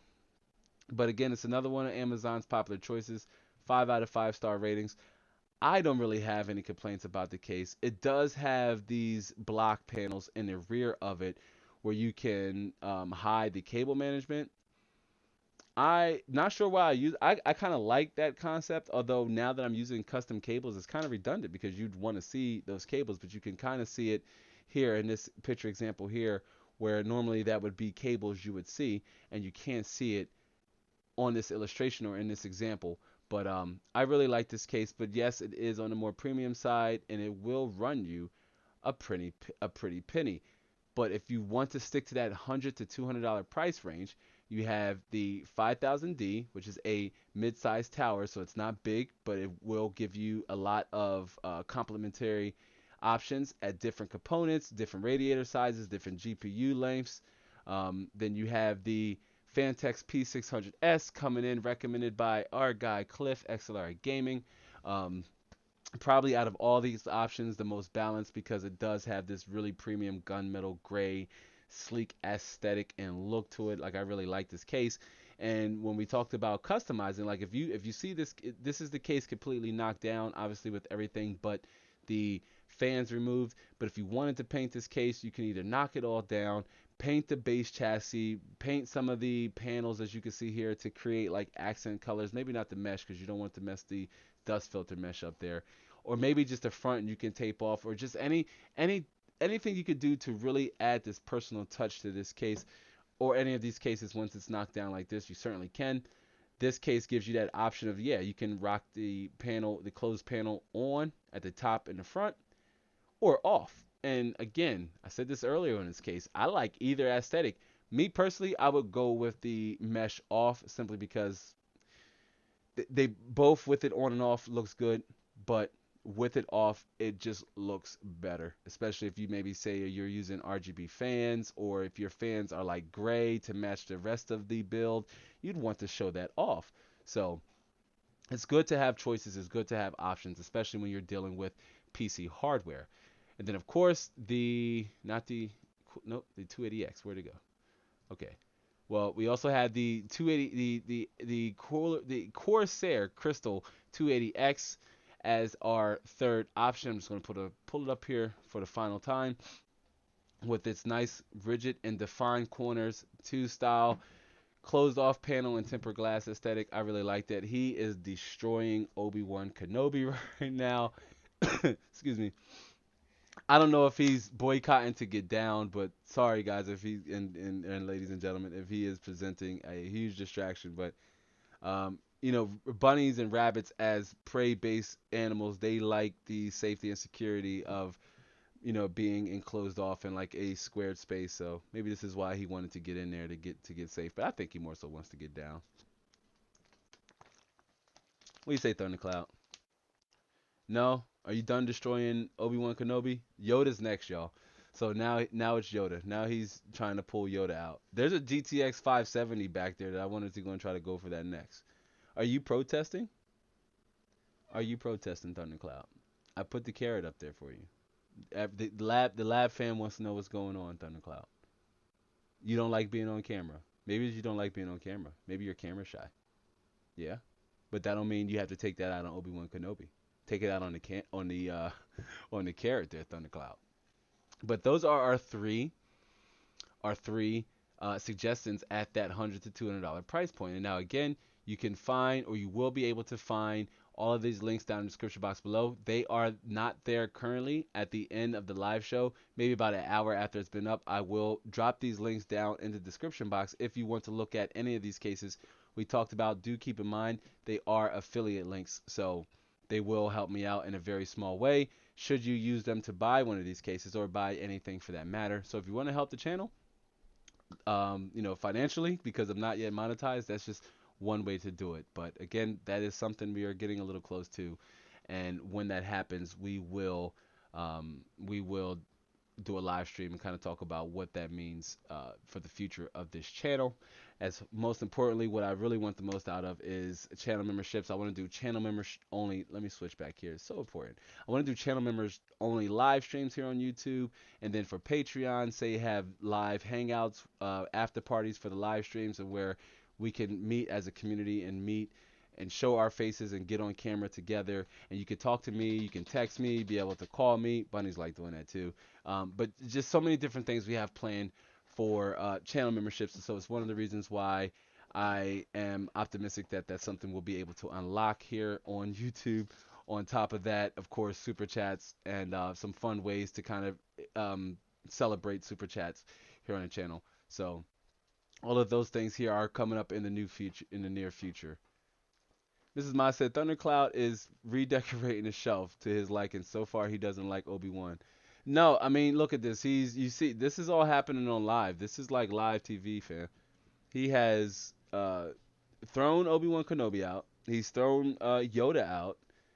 And more ironically, he hasn't gone for Iron Man and the Hulkbuster. Look at him. He does not like Obi-Wan Kenobi. That's funny. But maybe he's not a Star Wars fan. he's not gonna like the, he's not gonna like this series. He's not gonna like the upcoming series. He's not gonna like the upcoming series. If you're doing all that to you touched everything but your carrot. And the lab fan wanted to see you enjoy your carrot, and you won't do it. You won't eat your carrot in front of everybody, huh? He's gonna be a difficult bunny. Okay. He said he's gonna be a difficult bunny. But those are the cases we broke down. Those are some of the qualities you want to look for in your case, right? Now, again, those were all just starting points. Those are just starting points on what to look for in a case. $60 and less. Here are different options, some different features or qualities you can expect in a case at that price point. We even dived in and looked at a few premium cases that cost over $200 with my dream case, the 1000D, coming in at a very sharp $599. That's an expensive case, but the case is huge. I can't describe it, and you would need something in scale to just really show how massive this is. I mean, another one of my larger tech tubers that I used to watch. Again, I don't really. Once you start creating content in the niche, you really don't watch other creators in the niche.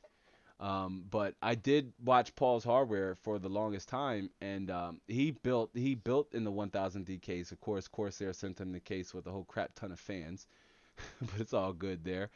Um, at a time when a lot of those larger tech tubers had received that case and they were doing sponsored builds, is what it's called. He had to build a special desk table for the case just to get it off the floor to elevate the floor. So that was interesting to watch that series, and something I would probably do similar, and that's build a case table or a desktop table for the 1000D to not have it stayed on the, to not have it on the ground. Cliff says, or XLR Gaming says, I probably asked Lab, but have you considered getting Restream unless you simultaneously stream on YouTube, Facebook, Twitch, etc.? Sorry for the off topic. No, it's certainly not off topic, Cliff. That's actually a fantastic question. I do use Restream. Um, I've been apprehensive about reaching out to Restream because I would like Restream to pay me to talk about Restream, because I do think it is a good platform to use to do your live streams. But I don't just use Restream. I use like different programs. But you can just use Restream to just stream, but given because I want to have this interactive experience, I blend it with other programs. Um, but you're right, you can multi-stream with Restream. I wanted to stream on Facebook. I wanted to stream on Twitch. We do have a Twitch early on in the lifespan of this brand or on this channel. I did actually, you know what? To give a little bit of history, y'all, I started live streaming on the Twitch channel before we even started live streaming here on YouTube. Tricion, I'm not sure if Tricion is still here with us, but Tricion was one of the first members to tune in to that to the Twitch live stream when I played Fortnite with a few buddies of mine, just to because Twitch is such a gaming streaming centric platform. I wanted to kind of kick the tires and see what kind of audience we can have show up for that.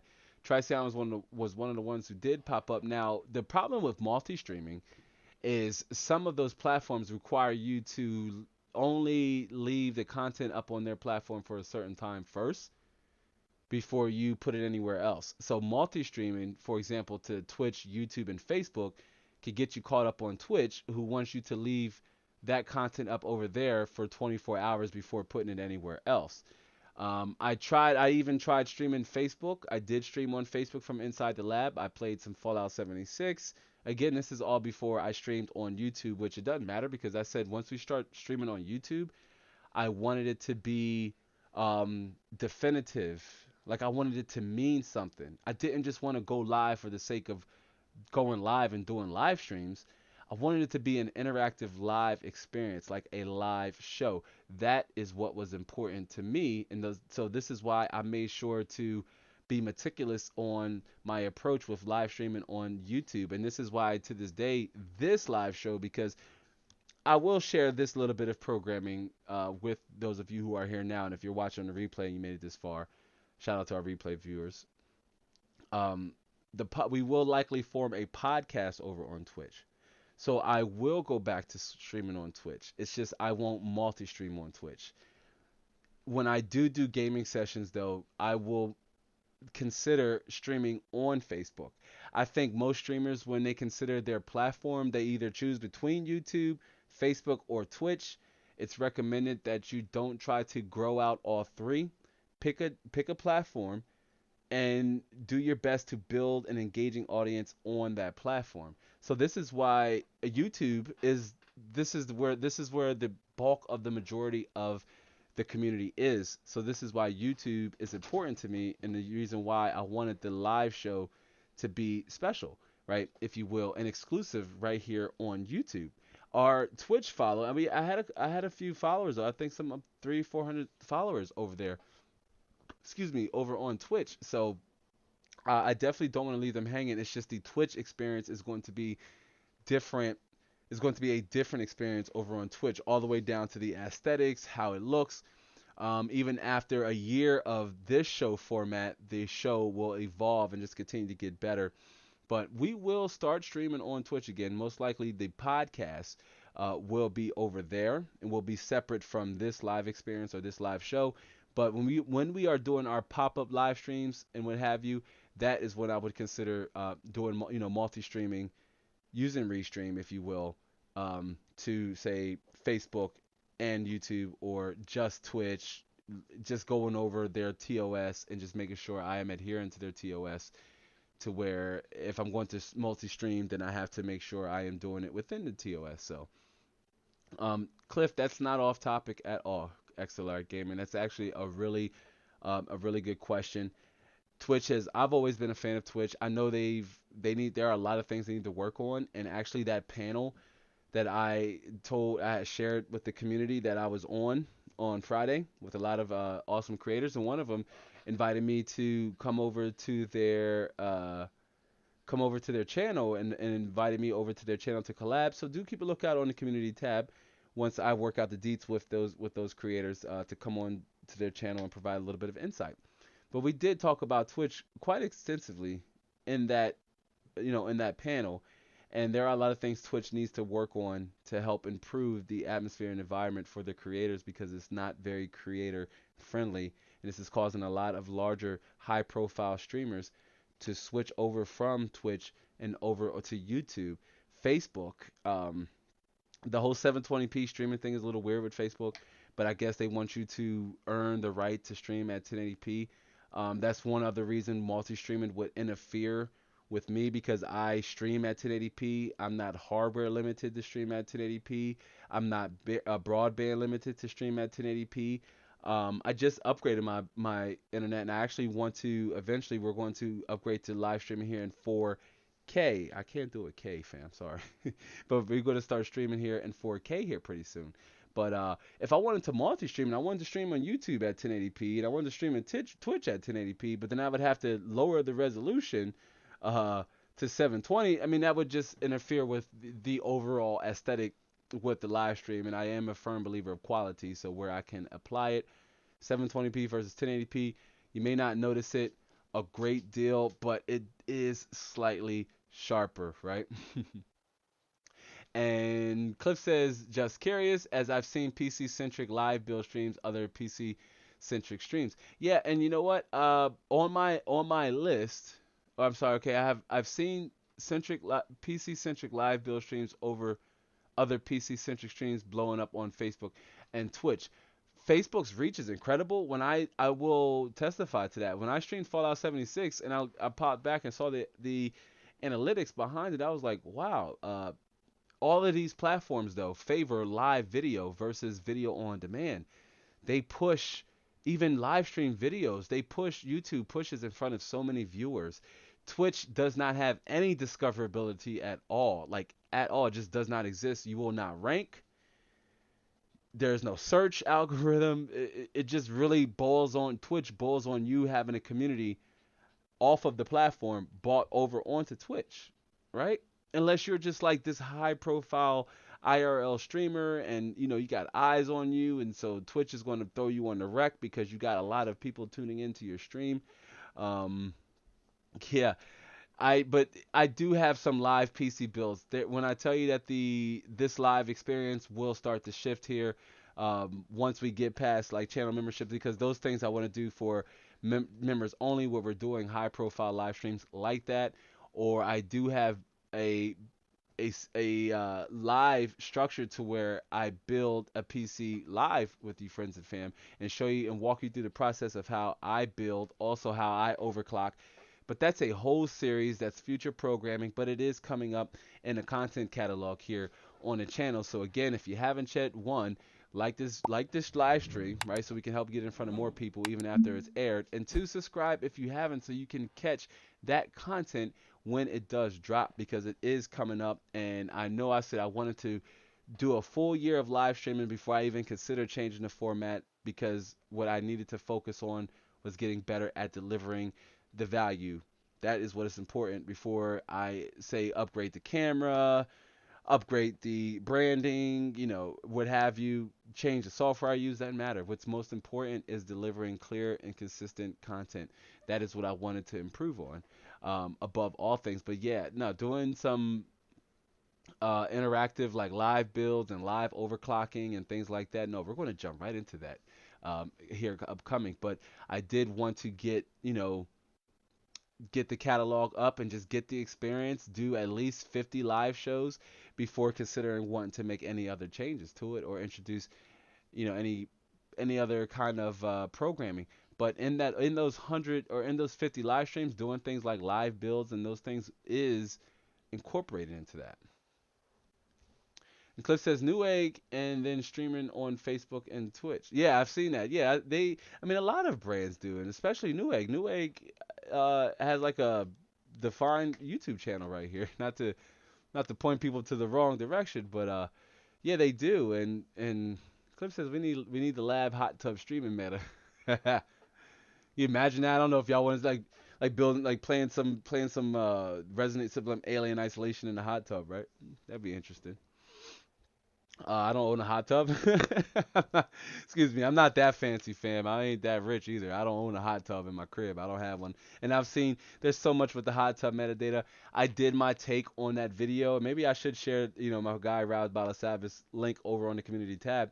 It was just an hour live stream, but it was so insightful and thoughtful between myself and about 9 other creators if you want to watch it. But I did my take and my insights on the hot tub meta. And if Twitch really wants it on their platform, then they need to do a better job in making sure that they label that content as mature so it's not being put in front of the wrong eyes, because Twitch does have a lot of young viewers that tunes in to that platform.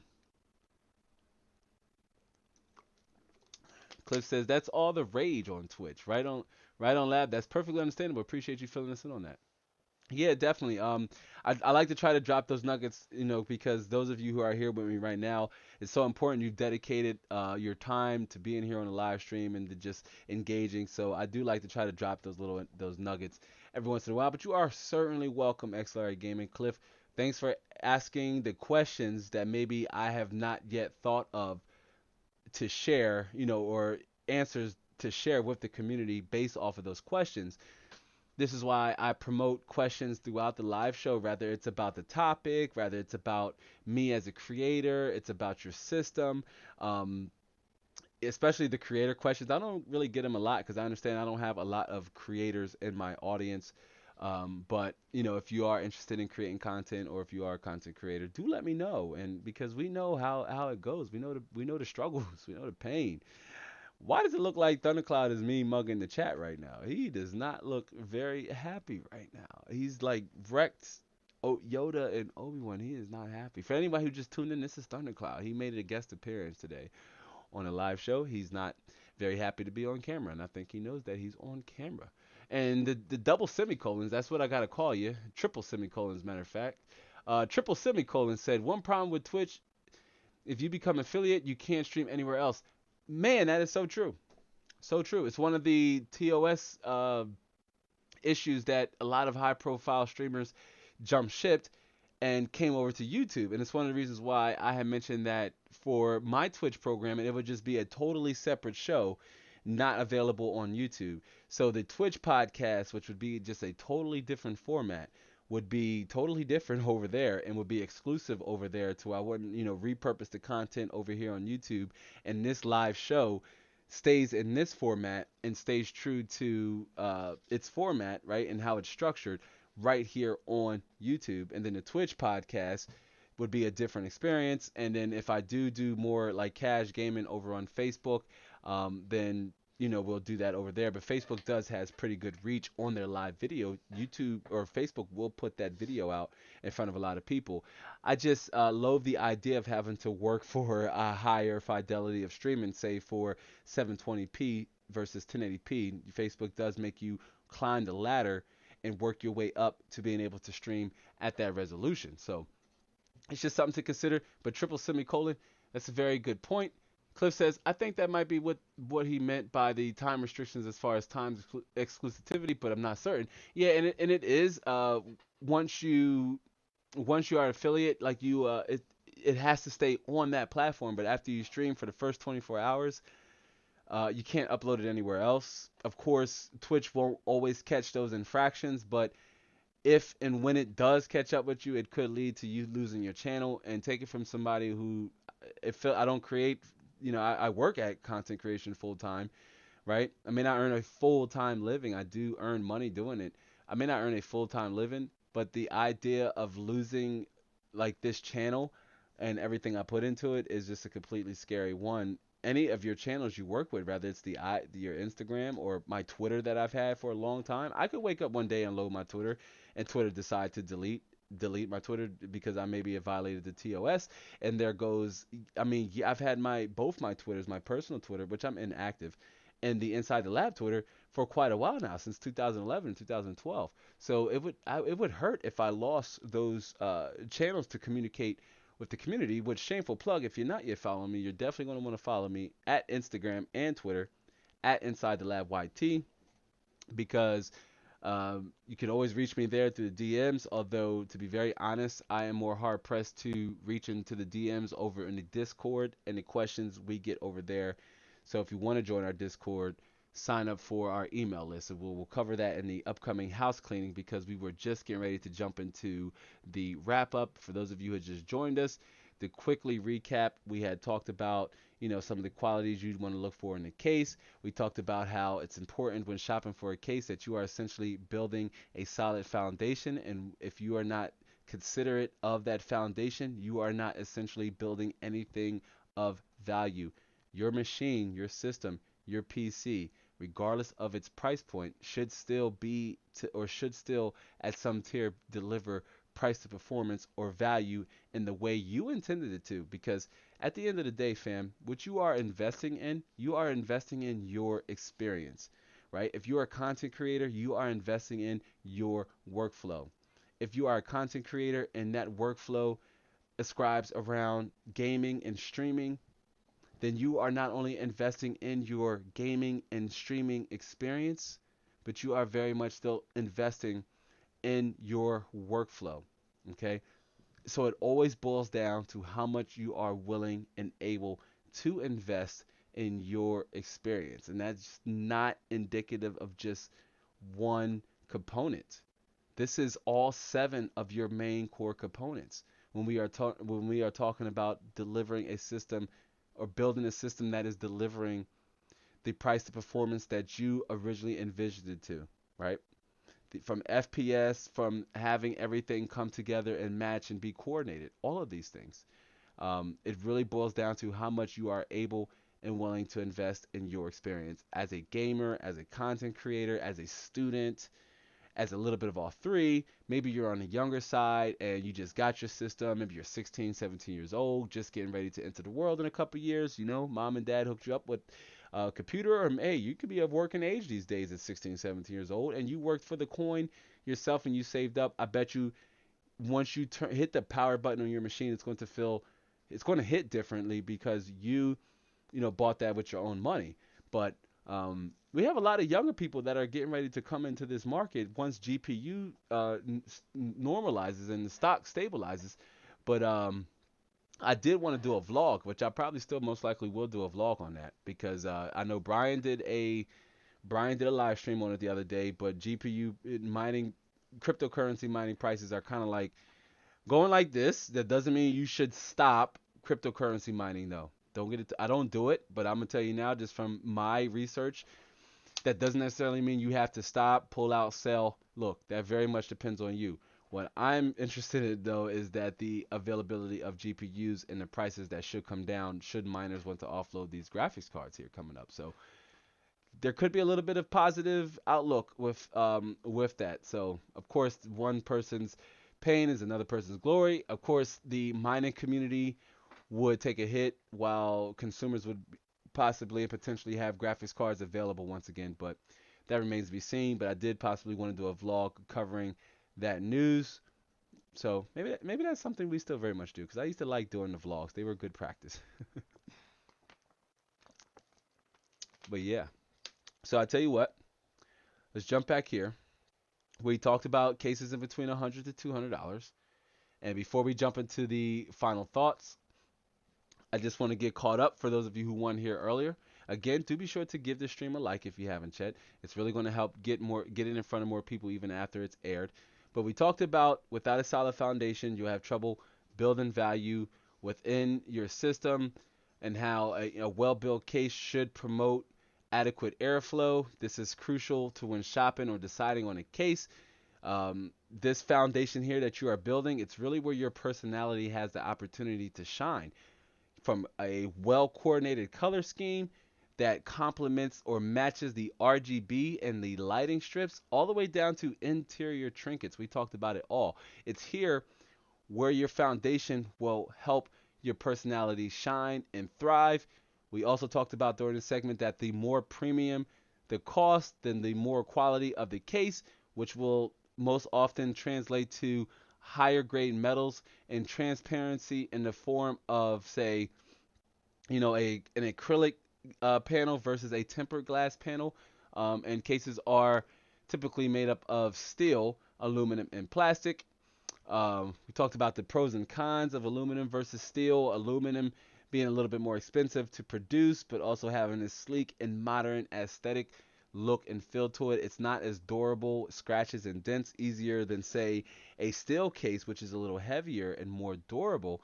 Still is cheaper to produce. So this is why steel cases cost a little less. And in our 60 under segment, we saw some of the majority of those cases were made of steel. Then we also talked about the benefits of having a tempered glass. It's harder than regular glass.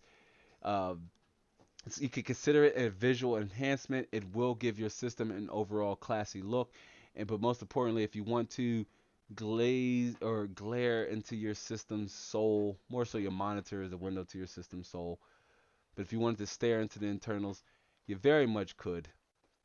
Um, Fluent says just came back, but my case is $50. So yeah, so I remember seeing your case. Your case is not a bad option at all for that sub $50 level. Fluent is a perfect example where they wanted to still very much get the most out of the best bang for their buck is what it's called with their case, although it's not as costly as say some of the other options, especially in a $60 and under. But even then, you could take like $10 to $17 and really say upgrade that to something a little bit more flashier. But we also talked about the different case sizes and which one makes sense for you. We talked about how each case size is synonymous with the motherboard form factor that you may go with. For example, you could have an ATX full size tower, an ATX full size motherboard, or a mid size tower and an ATX tower, a micro ATX case, or a mini ITX case, or a mini, excuse me, mid tower, or a micro ATX mid tower, or a mini ITX tower. So many different options. Those are some of the most common. But if you are looking into getting a smaller case, then you are also looking at getting a smaller form factor motherboard. This is why the two go hand in hand when shopping for a case. Each has their pros and cons. As you saw in the examples we had, some of those pros and cons comes in the form of different radiator sizes and GPU lengths. Pardon my sippy sip. And then for our recommended segment, we started with a few cases that are solid options at the $60 price point. We looked at the Fantex Eclipse P300, which was like $57. It's another amazing case. We looked at the Cooler Master Masterbox MCB B600L, another case under $60. And we looked at the Cooler Master, a case that I really enjoy building and recommend, the Cooler Master Masterbox Q500L, which was a case that's actually under $50. The case looks good, doesn't have premium features. For example, it uses an acrylic panel, but it has a wide range of fan support, and I like how the power supply unit is mounted to the front. Then we also moved and we talked about a few cases in the $70 to $100 price range. For starters, that was the Corsair 4000D. An amazing premium mid-tower case, the Fractal Design Meshify C, and the NZXT H510, all compact ATX cases. And then for the third recommendation segment, it was the cases in the $100 to $200 price range. Corsair 5000D was the first one we looked at.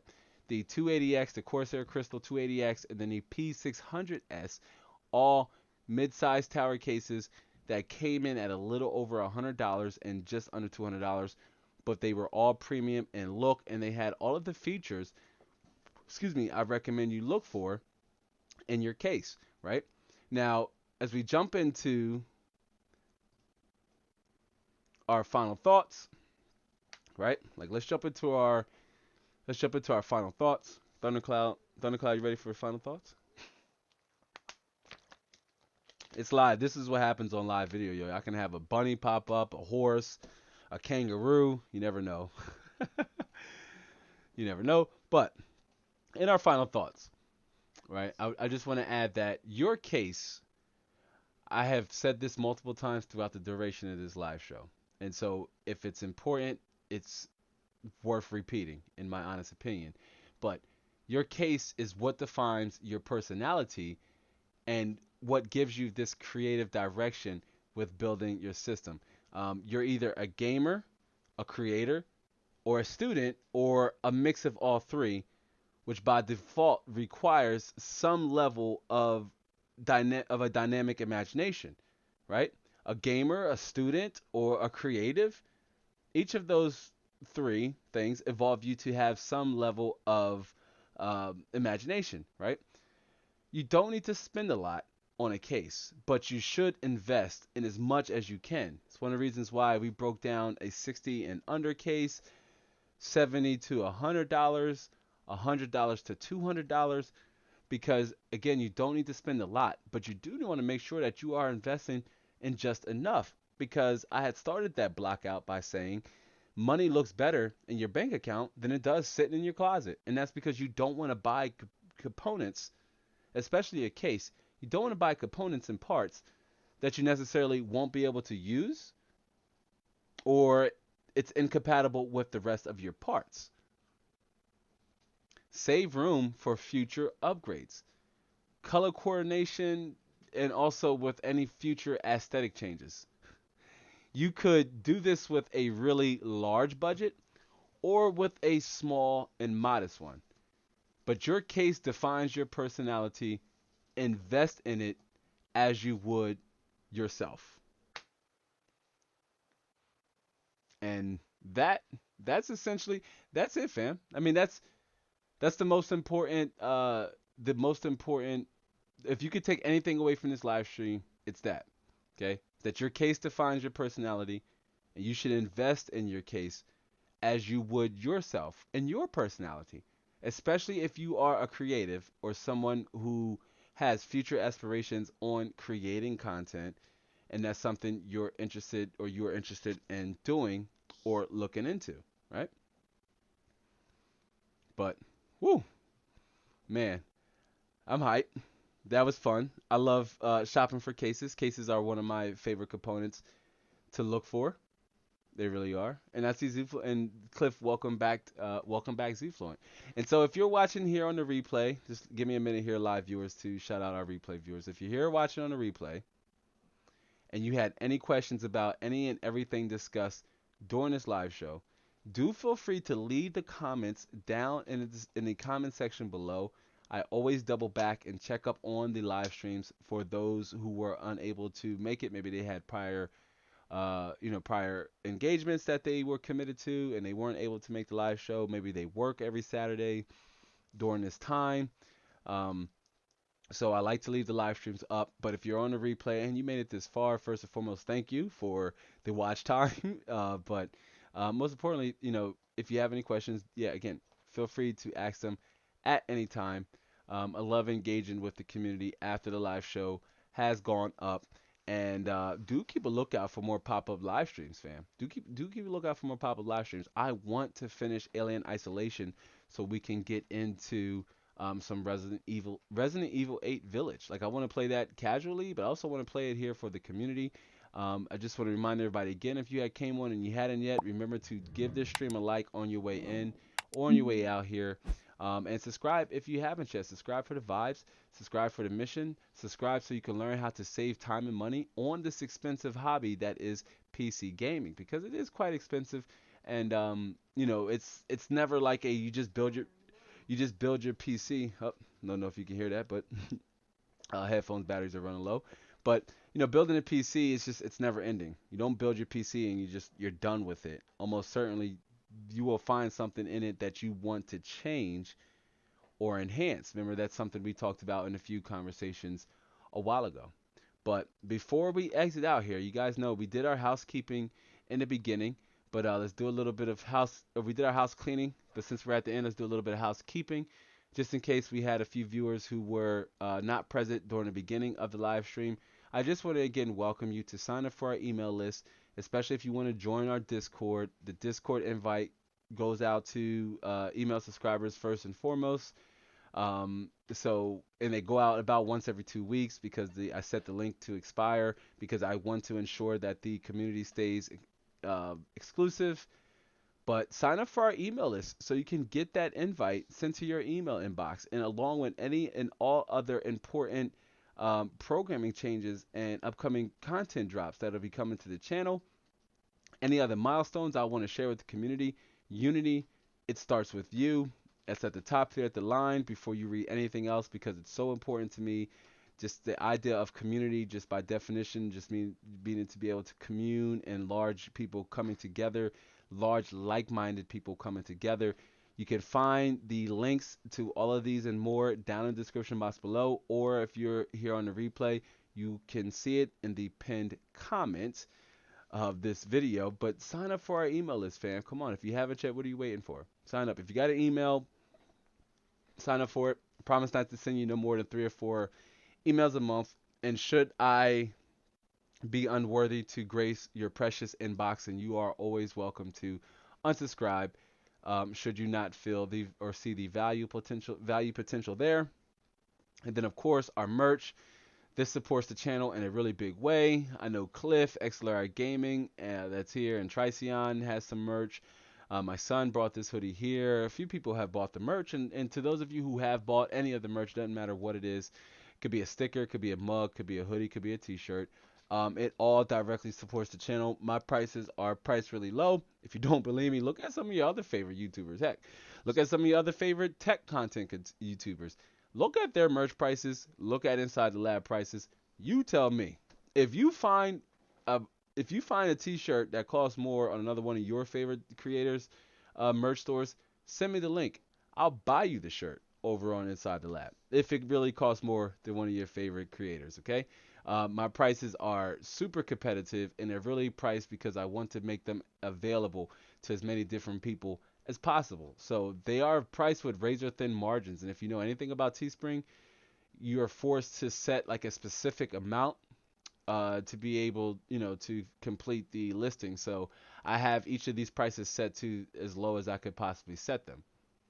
Just about all of them. If it's a premium product like the hoodies here, then they're slightly higher, but still very lower than what you would expect on other creators' merch sites. And then of course the website, which you can find, any videos you might have missed, the complete videography. If you didn't get the notification for, say, a live stream, you can always jump back and say, hey, I want to, I'll throw up Labs podcast. You can consider them in like a vlogcast like format. But again, doing this is a really huge way in supporting the channel when you watch the videos all the way through and you do things like comment and like. As cliche as it sounds, this is why you hear a lot of creators say, hey, like and subscribe, hit the subscribe button, give it a like, because we're begging for engagement because it really does help. It really does help. And doing things like watching the video all the way through also really helps push the content out in front of more people. So you can head over to the website, get all of the content in one tight package, learn more about me, contact me if you would like, check out the community blog we have over there, get caught up on all of the social media, just about, or the 2 ones that are the most important. We got to add Instagram there. What's going on there? So you definitely can imagine some changes coming to the website, as the website is what I would consider in beta mode. Anyway, a lot to add here. Continue to make it a valuable place for the community to frequent every once in a while. Yeah, all of those websites and more you can find down in the description box below. What we call, AKA, the basement. And now, before we end the ride, I just want to jump into the chat here and give our closing shout outs like I always like to do. And shout out everybody who came out today, whether you are present or not. And if you're still present, hey, do let me know you're still here. And if you haven't chat and you haven't said anything all live stream, now is the chance. Come on out and let us know, sharing some of your victories and your winnings and losses. Let us know who you are and if you have any questions. That's what the end part of these live streams, typically I try to save the last half hour just in case if anybody has any off-topic questions you want to talk about, or by off-topic, it's not related to the topic that's covered in this live show, but it still falls under the category of PC gaming. So if you have any questions, feel free to drop them now. And you weren't able to get them off at the beginning of the show at any other point during the show. Cliff says, have a great weekend. Mrs. Lab, keep Lab in line. Keep me in line at the Micro Center because I'm going to stay in the line. Right, but awesome stuff. And let me just give a shout out to Cliff XR Gaming. I appreciate you being here, brother. Like always, regular long-time viewer here. Z Fluent, who says I'm still here. It's good to see you as well, Z Fluent. It's a young soldier here in this community, a friend of my son's. Double or triple semicolon. If you're still here, let us know, triple semicolon, because I never got to formally welcome you here to the live stream, because I do believe this is the first time we had the opportunity to interact with one another. But triple semicolon, I appreciate you coming in. You came in with a very adding context to the conversation that's so important. So I appreciate you being here. Triple semicolon, if you're still here. Tricion. It was always good to see Tricion, which Tricion might have had to leave because it's typically a little later for Tricion. The later it gets here where I'm at, it's typically a little later for Tricion. But Tricion was here. Shout out to Tricion. Shout out to No No PP, which No No, I had missed your comment, dude. My bad. I apologize, No No. No No said RoboCop was my favorite movie. Oh, that's awesome. I thought we had more younger people who might have not understood the reference, but I bet you remember the I'll buy that for $1. Remember that reference from the movie? Hey, I'll buy that for $1. That movie has some wacky advertisements going on in it, but RoboCop is a solid classic, man. Solid classic. Talking about the P600S, where I was talking about how it reminded me of, um, it gave me like this RoboCop aesthetic and vibe to it. This is another reason why I like to run the comments back, just in case if I missed anybody. Um, if you're still here and I mention you, do let me know as I'm thanking you. As Zfluent says, do you prefer Ethernet or Wi-Fi? Definitely Ethernet. All things Ethernet, because for one, I like watching YouTube videos in 4K when I can. I like watching them in 1440p when I can. I like fast downloads when I'm downloading games when I can. So definitely when you can, Ethernet is much better because it's going to work out for you if you're playing like multiplayer games like Fortnite, PUBG, and CS:GO, Roblox, and all those other things. It's going to help you there. But whenever you can, definitely Ethernet is greater than Wi-Fi. But there are some instances where having to go with Wi-Fi is necessary. For example, my kids. I mean, we have the pods to boost the signal throughout the lab house here, but they have network adapter network cards in their systems because I don't want to wire this home with our router. So, but that's in the project, and trust me, friends and fam, you all will definitely join me for along that ride when the time comes. But great question nonetheless, Z Fluent. And yeah, No still in the house. No says yes, RoboCop forever a classic. Yeah, and I didn't prefer the remake. Let me know what you think, Nunu. I didn't no, I didn't like the remake RoboCop a great deal. Um, I like I like the modern aesthetic they gave the new RoboCop at the end, but then I hate how they just immediately took it away. I felt he looked good in like that modern classic gray we're used to seeing, but yeah, I just wasn't feeling it. The end though was really dope when he was fighting all the advanced EDO 9s or whatever ED9s. Forgot the name of the bipedal anamorphous like Metal Gear robots. That part was dope sauce fire though. That part in the movie alone is worth watching. That part alone is worth watching when he takes on and he like he's riding the motorcycle and he slams it into the glass and he rolls it and he's using the EDO 9s for cover as he's like blasting. That part is really hot, but the rest of the movie is shallow AF, man. Can't get behind it. Can't get behind it. And for those of you just joined us, I do apologize, but you came in towards the end of the live show. This live stream will be left up immediately after it ends. As is, I do welcome you to jump back into the duration of the conversation. Excuse me. Excuse me. No says, nah, remake was not that great. The new look was not bad, but old RoboCop will always be the best. Yeah, it was something about that sluggish, like, come with me, punk, if you want, that he did that just kind of went with the times and just went with what RoboCop was, as just this walking tank is what RoboCop was. It was what I got from it at a young age. He was as a machine police officer. I mean, he was a walking tank, and I thought that was really dope that he could just sit there and be like this entity that could take on incoming fire, but still be technically advanced enough to take on other technically advanced opposition. Like although he took it out using steps, but come on, he lasted against the EDO 9, and RoboCop 2, which one of my favorite sequel movies next to Terminator 2 Judgment Day. Um, that's one of my favorite sequel movies. RoboCop 2 is just as dope, especially when he fought Kane at the end. And he walked in, he's like, Kane, you're coming with me, dead or alive, punk, or something, I believe it was. And he walked in there, and they're outside fighting, and it's like RoboCop has to take on this massively advanced, robot AI. It's just really cool.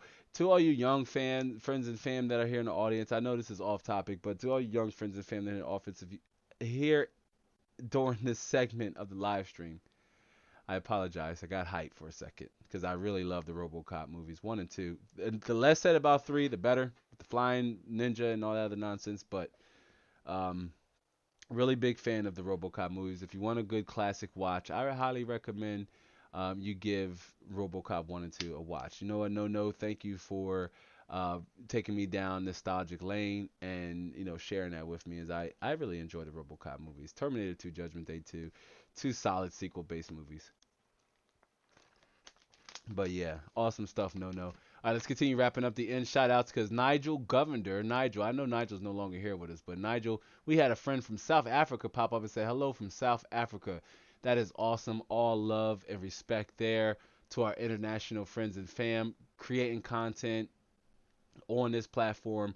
As a creator, just being able to reach out and connect with so many different people across the globe is something I enjoyed even in my days as an independent game developer. And I worked with people in like Colombia and South America, in the countries in South America and Australia and like the UK and Germany, the Netherlands, all over the globe. And it was so amazing. It's one of the things that I enjoy the most about working on the internet, working online. And that's being able to just work and talk to so many different people all over the globe. So shout out to Nigel and shout out to our South African brothers and sisters that are over there enjoying this awesome hobby that is PC gaming. So Nigel, it was good to see Nigel, Your Highness, another regular here on the channel. Your Highness, are you still with us? Let us know in the LC. That's the live chat, Your Highness, if you're still here.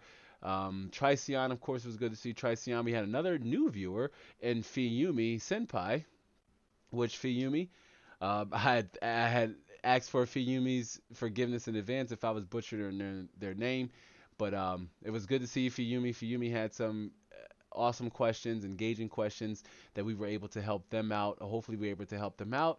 And Fiyumi, if you're still watching, I had welcomed you to join in and tune in for more of the content in case you run into more obstacles or hurdles in your journey as a PC gamer, because that's so important.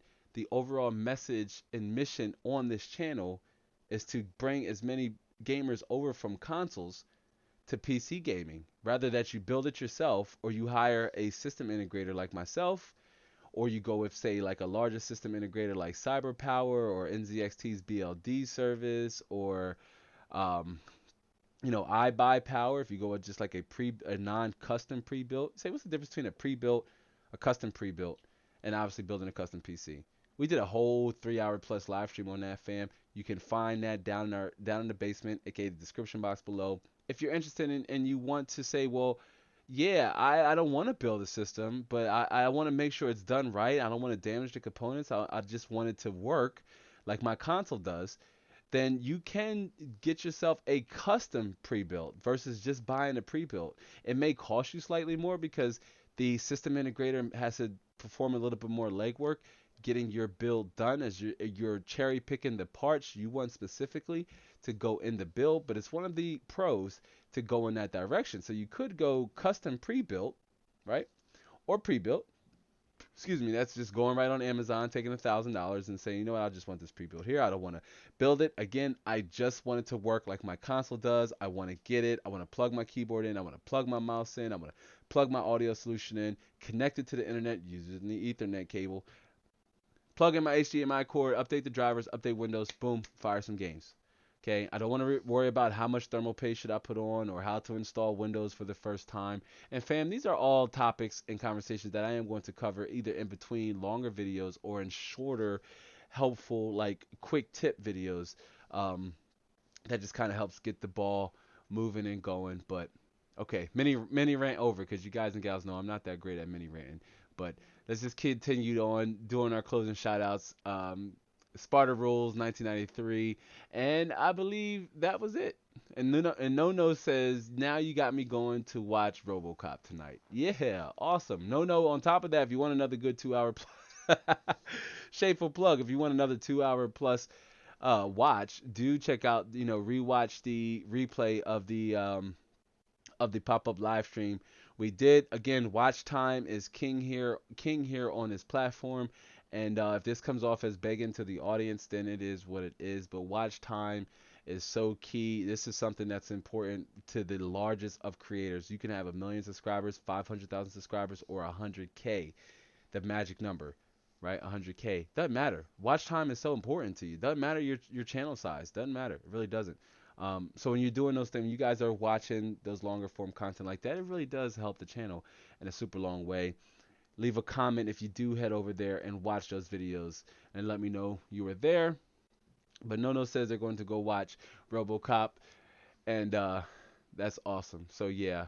And again, if you missed the RTX 3090 Tetralogy series, jump down into the comment section below. You can find that video. It's the final part in the 4-part RTX 3090 high-end series GPU series. Didn't mean to say series twice, but we are going to go into you consider it like Star Wars. Like Star Wars had 3, mini trilogies. You had the originals, then you had the prequels, then you had the modern trilogies. So you could consider the RTX 3090 similar to that Star Wars format, to where we did episodes 1, 2, 3, and 4. And now the next part of the series, we're going to kind of fast forward here and do episodes like 5, 6, 7, 8, still centered around that graphics card, but around other topics, or maybe say reviewing and benchmarking different games, maybe lowering the resolution down from 4K down to 1440p. So again, more shameful content plugs. You're going to want to watch the ray tracing video, but if you want to watch them in like a MCU like format, in a proper format, watch the unboxing video, watch the RTX 3090 review, then watch the DLSS video, and then watch the ray tracing video. They all come together in this really amazing and like cumulative movie-like structure and format that that's the format I like presenting and delivering videos in. When it comes to the VODs, it comes to our video on demands, because we do a lot of live streams here, but I don't want to confuse the YouTube algorithm, and I don't want to confuse viewers who land to the channel on the homepage and they see a lot of live streams and they think that, oh, he's just another live streaming channel. This isn't just another live streaming channel. We do VODs. It's just our VODs. I like telling stories, so when I'm creating the VODs, it goes value delivering quality value, and then of course delivering that quality value in a well-structured story-like format. And this helps you stay engaged and interested in what's being presented to you on the screen as a viewer. So all good stuff there. You're going to want to watch all of that content, everything we discussed during this live show. You can find the links down in the description box below, aka the basement, from the TubeBuddy affiliate links, because I am a TubeBuddy affiliate. So if you want to create content, you're on a replay, you're like, hey, I want to create content. Sure, I am a content creator. What is even TubeBuddy?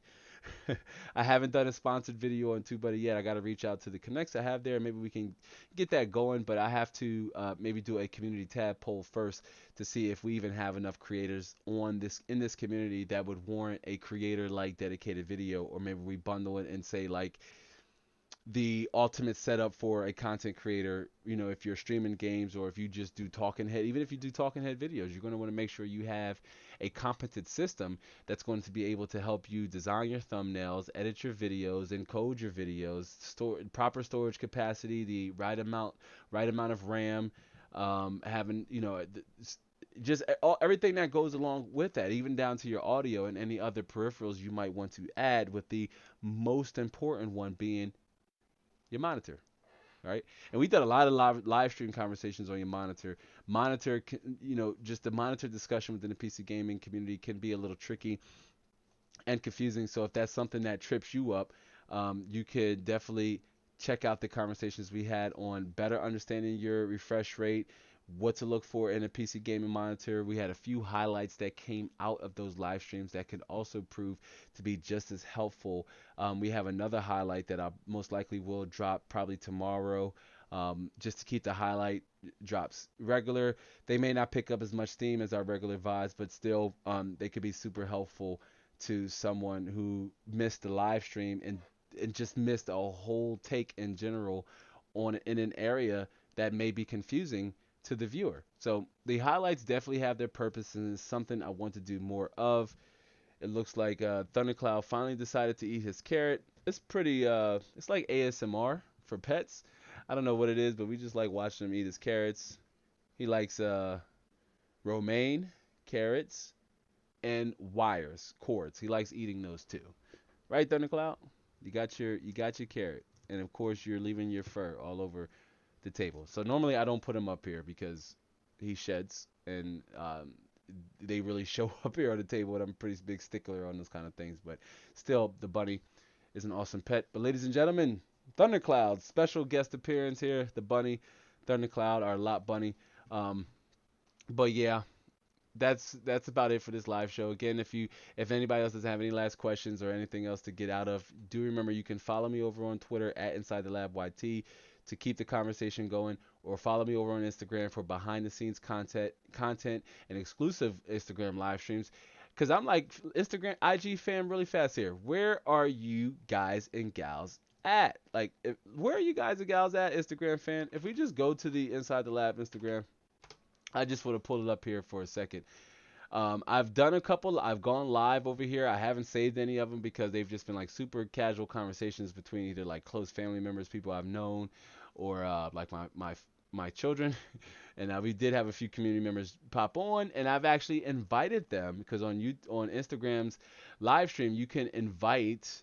You can invite followers onto your live stream with you. So actually, I was able to have Sparta Rules come on, and I talked to him on the IG Live, Anthony, and I also talked to Z Fluent on the IG Live, inviting them over. So yeah, you never know. I might just pop up and do an IG Live or make it more part of the regular programming schedule, in terms of doing video on other platforms. But hey, follow me over on Instagram, and if you're on Instagram, I will follow you back. I know it's a little maligned, but that's because I vet every profile that follows me. I look at their profile. If I see no pictures, I'm concerned. If it's locked, if I see no pictures and it's locked, I see no reason to follow you back. But if you're a creator or somebody that I know that have came from this community and I know you're a regular viewer, I will almost certainly follow you back. That way I can keep up with your life as much as you want to keep up with the behind the scenes content of what's going on. As you can see here, I share some tidbits on when I'm working on certain things. This was dropped before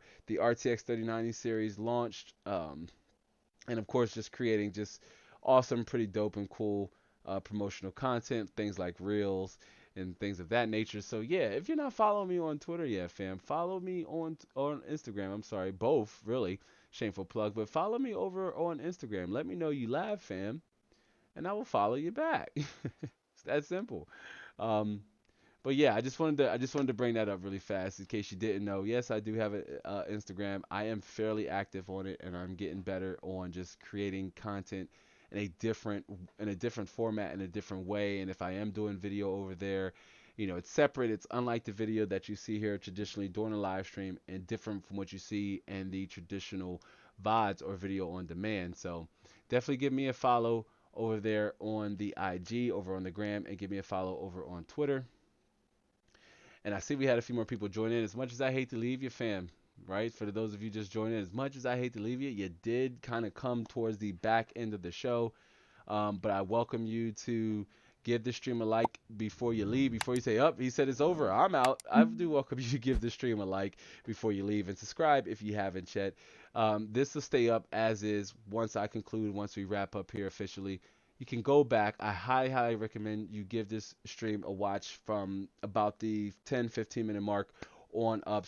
There was a lot of helpful and insightful information shared throughout the duration of this live stream that could really help you make an educated and informed decision when you are in the market for either upgrading your current PC or building your PC for the first time, or what I had like to mention, I said you're upgrading your PC case for the second time, and that means you've extracted as much value from your current case. Maybe it's a little older, maybe it doesn't promote its quality airflow, maybe you upgraded other components, and so you wanted to, you want the aesthetic to match up a little better, or you've gone with an AIO. Maybe if you upgraded a component that's no longer compatible with your previous case. Regardless of where you are in that journey, if that's something you are considering to do and you just now join us, you are definitely going to want to go back at the top of this live stream at its conclusion and watch it from the beginning. as there were a lot of just helpful nuggets and a lot of helpful information shared throughout the duration of the live stream. And of course, if you have any questions before we check out here, normally I do roll the end credits um, at the end before our late stragglers. If you have any questions about this topic or any other topics, I saved the back end of the live stream for these segments and for these moments to answer any and address any issues or concerns you have with that may not be related to this topic. Maybe you have a case, but maybe you want to say upgrade your core platform, as one of a new viewer here mentioned. Fiyumi Senpai had mentioned that they were using an X5675, a super friendly budget option CPU. In my point that if you can find a well-priced X58 motherboard, either on the used market, somebody letting go of value, or they're letting go of something that they don't understand how much it's really worth. Um, Pair it with like a $20 X5675 6-core 12-thread CPU, and there is enough IPC to, yes, compare it with a suitable lower tiered graphics card like a 60 series graphics card in either a um, ninth generation NVIDIA card or a 10th generation Pascal based NVIDIA card. The X5675 will very much present enough IPC to keep up with to keep up with the GPU, especially at 1080p. So, yeah. But again, if nobody else has any questions, I would like to say that the ride is slowly coming to an end. Again, this is the weekly live experience. If you don't know, we go live every Saturday at 3:30, about 3 to 4 o'clock p.m. Eastern Standard Time. We go live every Saturday. So if you don't know, now you know. If you tune in and say, "Oh, I didn't know this creator went live. Oh, I didn't know Inside the Lab ran a live show," it's actually a live interactive experience. So now you know. And so we would love to have you on at the top of the live show. So do subscribe for the notifications, subscribe for the vibes. But the ride is slowly coming to an end. I will hang back and communicate and hang out with you in the live chat as we roll the end credits. If you haven't seen the end credit montage, I definitely welcome you to stick around here as we wrap up at the end, as we head into the end. I keep saying we wrap it up, but you like, it's been forever in the day lab. What's going on? I remember when I coached baseball. I'm not going to get into a long story time, but when I coached baseball, my baseball practices were quite lengthy, and they ran past the allotted time I really was supposed to have. But I'm a competitive, and I wanted my team to be competitive, so our live streams would go for as long as the parents would allow me to go. But they would, run about an hour over their scheduled time. I am a talker, and I like trying to get as much information out as possible. But my wife, Mrs. Mod, she would send my daughter at the time, who was really young, she's like 3, 4 years old. She would send her out onto the field to get me to wrap up the practice, because the parents, they loved what we did, and they knew I was passionate about coaching, and they knew I wanted our kids to have fun, but I also wanted them to learn the benefits of winning, also the benefits of losing. But I just thought that was funny. Yeah, she would send my daughter. So, but I have no young kids to send me in now when they say the live is going long. I just know that it's up to the audience. Once you guys start bailing and say, he's been talking long enough, right? He's been talking long enough. But we've had actually a pretty good turnout this live stream, and I do appreciate everybody who did come out. And if you're still here and you've been here at the top of the hour, I super appreciate you, because our live shows are quite lengthy. But going into here in the summertime, I do just quickly want to add that will change, um, as I want to deliver the value in a shorter, more digestible format, with the podcast supplementing the shortened times of the show, to where you still get that live interaction with me, right? Because the podcast will be um, recorded live and repurposed. Really not sure. A lot of things to talk about that, though. But a podcast is coming. We are going to do a podcast. And it's going to be very different than what you see in the live experience or the live show. So, but yeah, but all right, friends and fam, do stick around for the end closing credits here. And if you want to hang out in the chat, I will shout you out in the live chat. Um, Again, thanks to everybody who stopped by. Thanks for hanging out with me here during this YouTube live. I do hope to catch you all in the next one. So until then, be easy.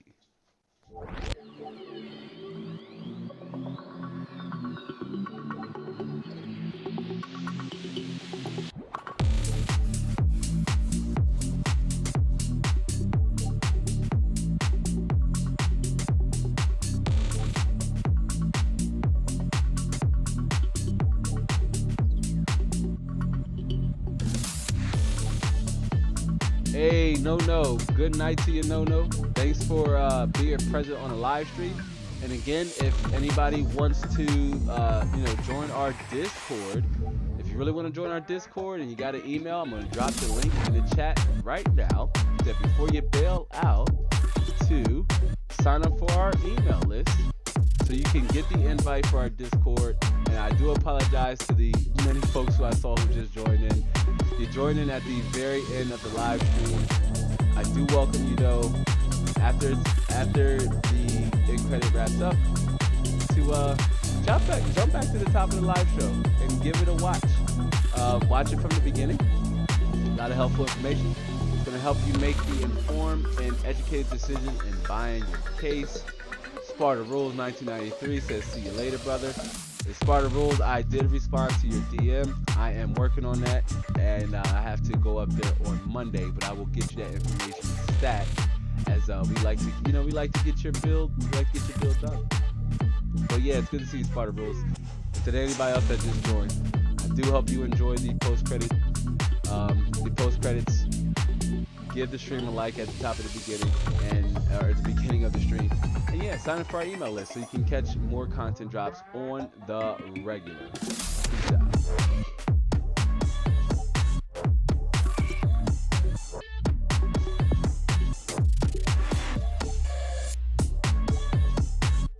And I just want to add really fast, y'all. The bunny y'all saw, yes, the bunny is real. I would switch the camera back, but he has not been happy. But the bunny is real. The bunny is real. It is not a prop on the shelf. If you wanted to know, yes, he's real. He's a living, breathing lot bunny. But Thundercloud, his name, he wasn't happy to be an active participant during the live show. So there's that. But all good stuff. If you want to see more behind the scenes exclusive photos and content like my pets and all of my daily happenings, follow me over on Instagram at Inside the Lab YT and Twitter at Inside the Lab YT. I will follow you back if you're Lab fam. Do hope to see you all there.